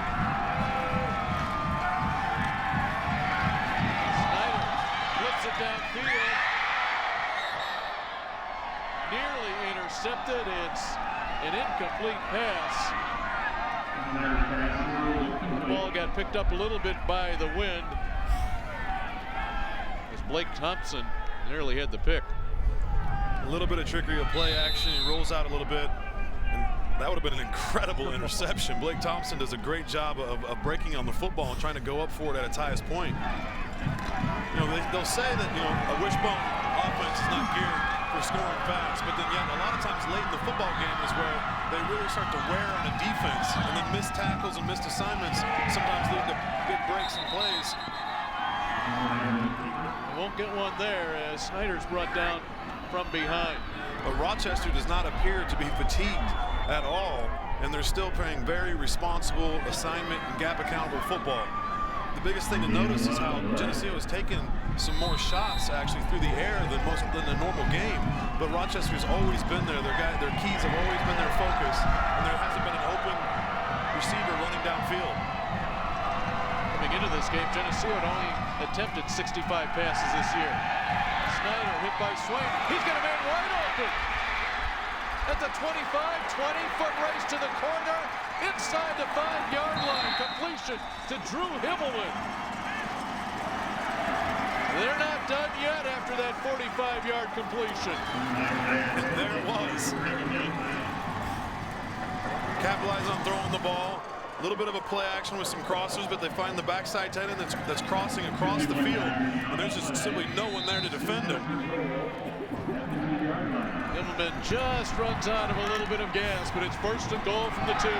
That's what you expect to see occasionally from a power rush team, though, is they can play action the football and catch the defense kind of sleeping on it a little bit. To the goal line, touchdown.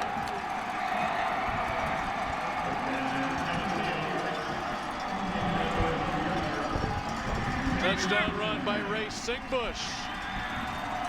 Geneseo will need to go for 2.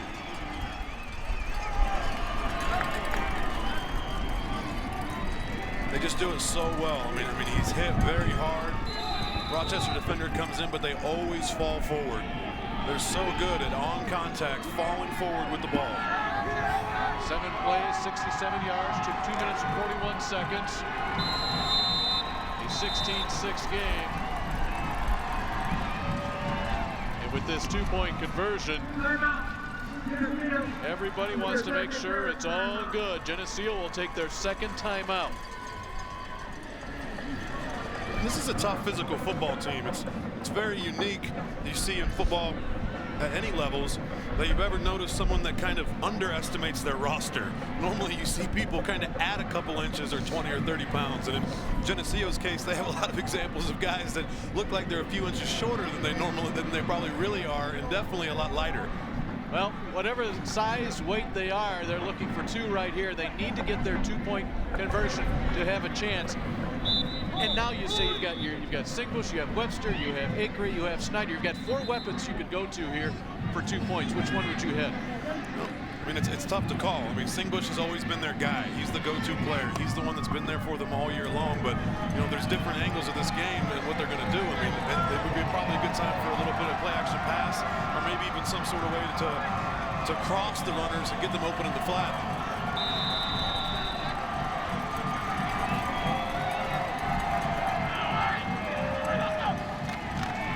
Snyder throwing, corner of the end zone, and they got it. Had to wait a while, but Himmelman again, he gets the 45-yard reception. He gets the 2-point conversion, and with 5:38, it's a 16-8 game. Great play call, utilizing their personnel. Not something that you would expect them to do, but you got a mismatch on size. Just throw it up to the back pylon, to the corner, let your guy go up and get it. Good throw, good catch. Clearly why I am not a coordinator. There was no need for play action. When you have a size mismatch like that all the way out on the edge, throw the ball up. Give your big guy the chance to go up and get it. Well, he's listed at 6'3", but he's towering over his teammates. A happy guy right there. Responsible basically for 8 points. He didn't get the touchdown, but he sure put him in position. And now, with 5:44 left, the interesting decision is onside or not. I mean, it depends on how good of an onside kicker that you have. You know, if you have a guy that has that ability to squib it, then maybe there's an opportunity to take a chance. But you have to risk. You're giving Rochester the ball in great field position.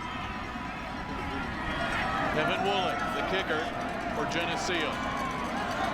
He's put it on the left hash. Kevin Woolley at kickoff for Geneseo. See how they space their coverage team. Looks like they're bunching a little bit to the right side, now moving a bit.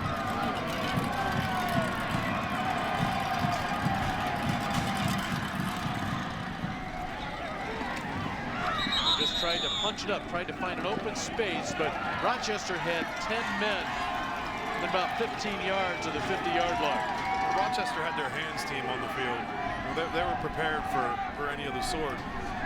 I originally thought they tried a little bit of a trickery on an onside kick there. You know, they're bunched up to the right side. And you imagine he's going to kind of dangle the ball, you know, on the ground as a little squibber over there to where all the help is. But decided to come back this way with just a short little squib kick. Geneseo with only 1 timeout remaining. Burberry the carry. Get about 4, maybe close to 5 yards on first down. The clock will move.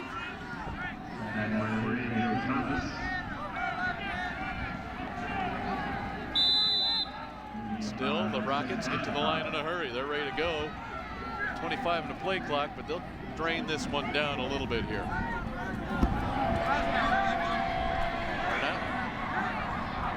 Yes, they will. It's so crazy how this game changed so much with the roughing the kicker call to Fitzsimmons and forcing Rochester to go for 2 in a moment that they normally would have went for 1. You know, and Geneseo jumping right back in the game, scoring a touchdown, converting their own 2-point conversion. And now this game is ultimately going to come down to 2-point conversions because, you know, not only does Geneseo need to stop and score, they also need to convert the 2-point conversion. They just allowed a first down to the Rockets. Approaching midfield.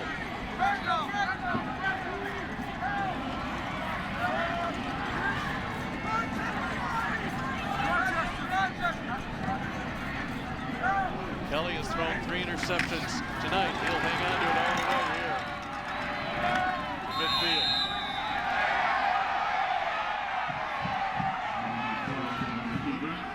I'm not sure how many more times we're going to see Robbie Kelly put the ball in the air, especially with the 200-pounder banging up the middle like this. Second down and 7 at the 50-yard line. Guard tackle pull. Quarterback keeps it, tries to follow him up to the hole, but Geneseo's doing a great job of penetrating and fighting at the line of scrimmage and flying to the football.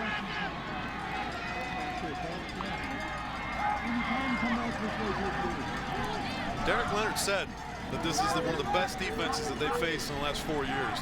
He gave them credit before the game, and they have lived up to their expectation. He's putting the ball in the hands of his offensive line as Berberet will carry. Be 3 yards short of a first down. That clock continues to tick. Down to 3:40. Third down and 2 at the 45-yard line. This is a third down that could be about a 2-minute play. First down gain, you're going to pick up about 2 minutes on clock time if you're Rochester. Rochester going more to their long count, where they'll come up and they'd like to kind of bark a little bit to see how Geneseo is going to adjust and look to the sideline for the call from Coach Leonard. Now they got that clock all the way down to 2 seconds. Now we'll have to take a timeout to avoid the 5-yard penalty with 3:14 to play in this game and a 16-8 lead. It's not come easy for Derek Leonard in his 9th season, 83 wins and 24 losses. He took over in 2005. His first team was 3-6 and a couple of 5-5 years. 2009 got to the semifinals and then 3 straight state championships. Well, if you enjoyed today's football, you will love tomorrow. Get ready. 10 o'clock. Don't be any later than that. Sacred Heart Griffin. Ken Leonard, the father of Derek Leonard, taking on Montini. The Broncos going for yet another state championship. Then Richards and Batavia, they'll match up once again. They met earlier this year. Great one in 7A. A lot of folks looking forward to Lake Zurich and Mount Carmel. That could be another 16-8 type game. Then we'll close it out for the 2013 football season when Loyola Academy takes on Naperville Central. Weather's supposed to be very similar to today. Temperatures in the 30s, slight winds. Final weekend of November. Here we go with a third down and 3.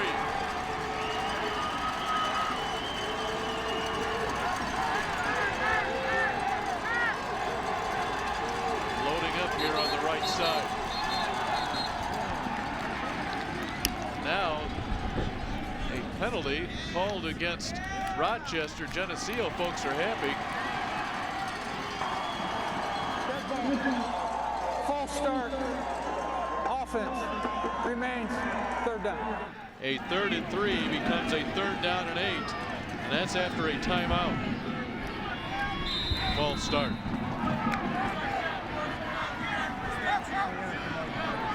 He's not happy. That definitely changes the play call when you go from 3rd and 3 to 3rd and 8.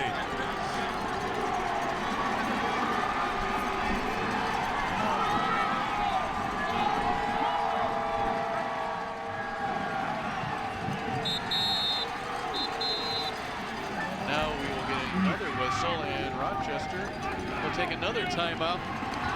And it has not been the most pleasant of championship games for that man right there, even though his team leads 16-8. Rochester had to burn another timeout here. Well, this is a crucial play in the ball game, but again, we heard Derek Leonard talking to Kelly Kroll at the half, not happy about a lot of mental mistakes. They cleaned it up a little bit here, but certainly not to the level that he would expect a championship team to play at. They just made a lot of mistakes this game. There's been several penalties, and then it's been obvious in some of the play calling, you know, that there was mental mistakes with different people thinking they had different responsibilities. But as it stands, he is just 3 minutes and 14 seconds away from bringing home a 4th consecutive state championship trophy to the town of Rochester. A 3rd down and 8.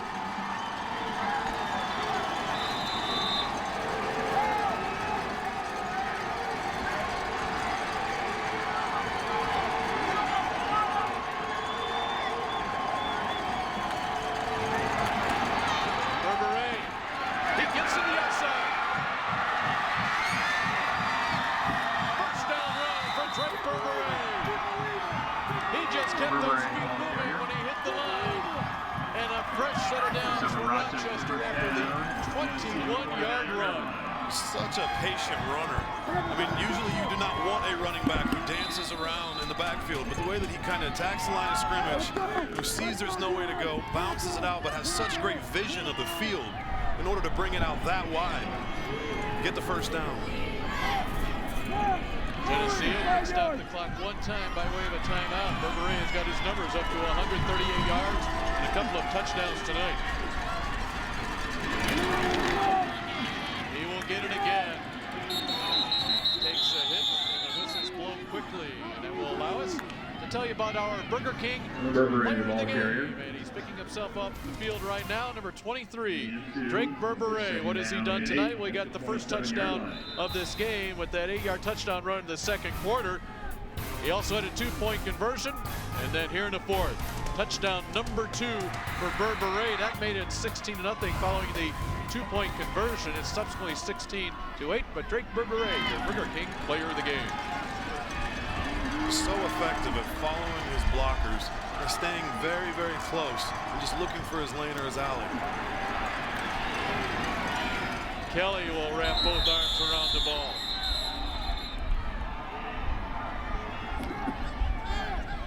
Clock continuing to tick, tick, tick.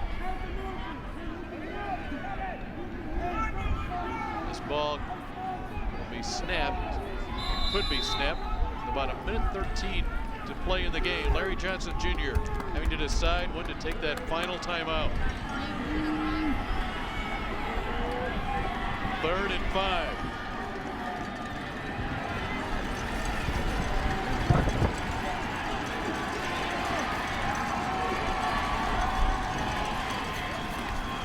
Berberet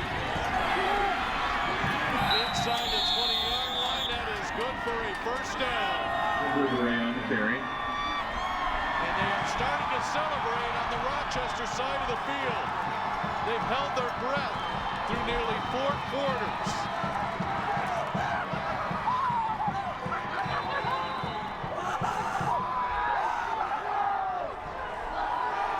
No public school team has ever won 4 state championships in a row at the state of Illinois.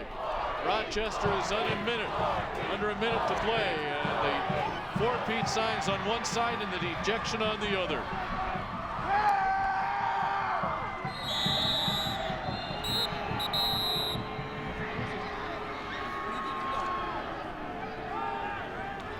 The drive on this play, the drive in this game, the Country Financial play of the game coming on this drive. 3rd down and 8. Drake Berberet just moments ago going for 21 yards and a first down to an effect ended.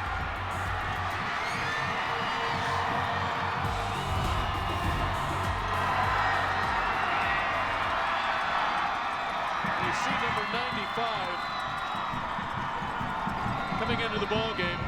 There's Drake Berberet's number. But 95, Evan McMinn. He's coming into the game. McMinn missing this season due to injury. Again, one of their star players, number 95, went out injured this year in the Sacred Heart Griffin game, which is unfortunate because along with him and Matt Swain made one of the most dynamic duo at defensive end positions through in maybe the entire state area. He's been out ever since with a Liz Frank fracture, season-ending injury. They're going to allow him to come on the field and take the final knee. The only reason he dressed for this football game was for this situation, so he could share in the state championship title. He was such a big part of this team, a 3-year starter.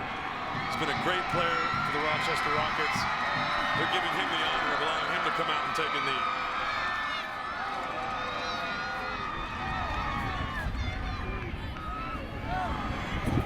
Kelly takes the snap. McMinn is on the field. He will be a part of the 4th consecutive state championship team from Rochester. He's been on the last 3. This one not easy for the Rockets, and they will not have to snap it again. It's an incredible performance by Geneseo, though. Rochester's such a powerful team. The three-time defending state champion. Now they're fourth, facing a team that's sort of holding them to 16 points and completely throwing them out of rhythm the entire game. It was an outstanding performance by Geneseo's defense, and Rochester found a way. I think a lot of folks do not understand the pressure that goes with winning back-to-back and then possibly back-to-back championships as they did tonight. But Rochester has done it. 4 in a row for the Rockets. 16-8 over Geneseo for the 4A title. Now, I think a lot of members will be staying tonight. Back at Husky Stadium in the campus of Northern Illinois University. There is your final. What a tight one. What a great one. Rochester 16-8 winners, and standing by with Derek Leonard is Kelly Kroll. Wow, Coach Leonard, 4 in a row. You said to us earlier this week that this team just doesn't know how to lose, and once again, they proved that tonight. How good does this feel? It feels great. You know, like you said, they don't know how to lose, and this was a game that probably no one expected. I told everyone this defense is really good. They're extremely well coached, and we want a type of game that we're not used to. But I give credit to our defense and our defensive coaches. I think it showed how good our defense was and just how good this football program is. We're the first public school to ever win 4 straight in the whole state of Illinois, and there's a lot of good programs. But I think it shows how great of a program we have. And ever since I've been here, I've had great kids that have believed, and this is what right now we're the best, so what can you say? I want to talk about Robbie Kelly for a second, too. You know, he's used to be able to go through the air. Tonight, you spoke about how smart of a guy he is. He chose to do a few different things tonight. How big was that for this win? It was huge. I mean, and he had a bad performance, probably his worst of the year. But to grit out like he did at the end, showed his leadership and showed what Robbie Kelly's about. And I couldn't be more proud of a kid in the game than I am of him, because him and Drake Berberet, we ran the ball against a team that doesn't get ran against them, because that's what they do, and we did it. So in every way this team showed, I think the doubters, we're not a physical team, but we showed we are a physical team, and we don't play defense, and we played a lot of defense tonight, so I couldn't be proud of the team. Absolutely. Coach, enjoy this one. Congratulations. Thank you very much. All right. Have a great day.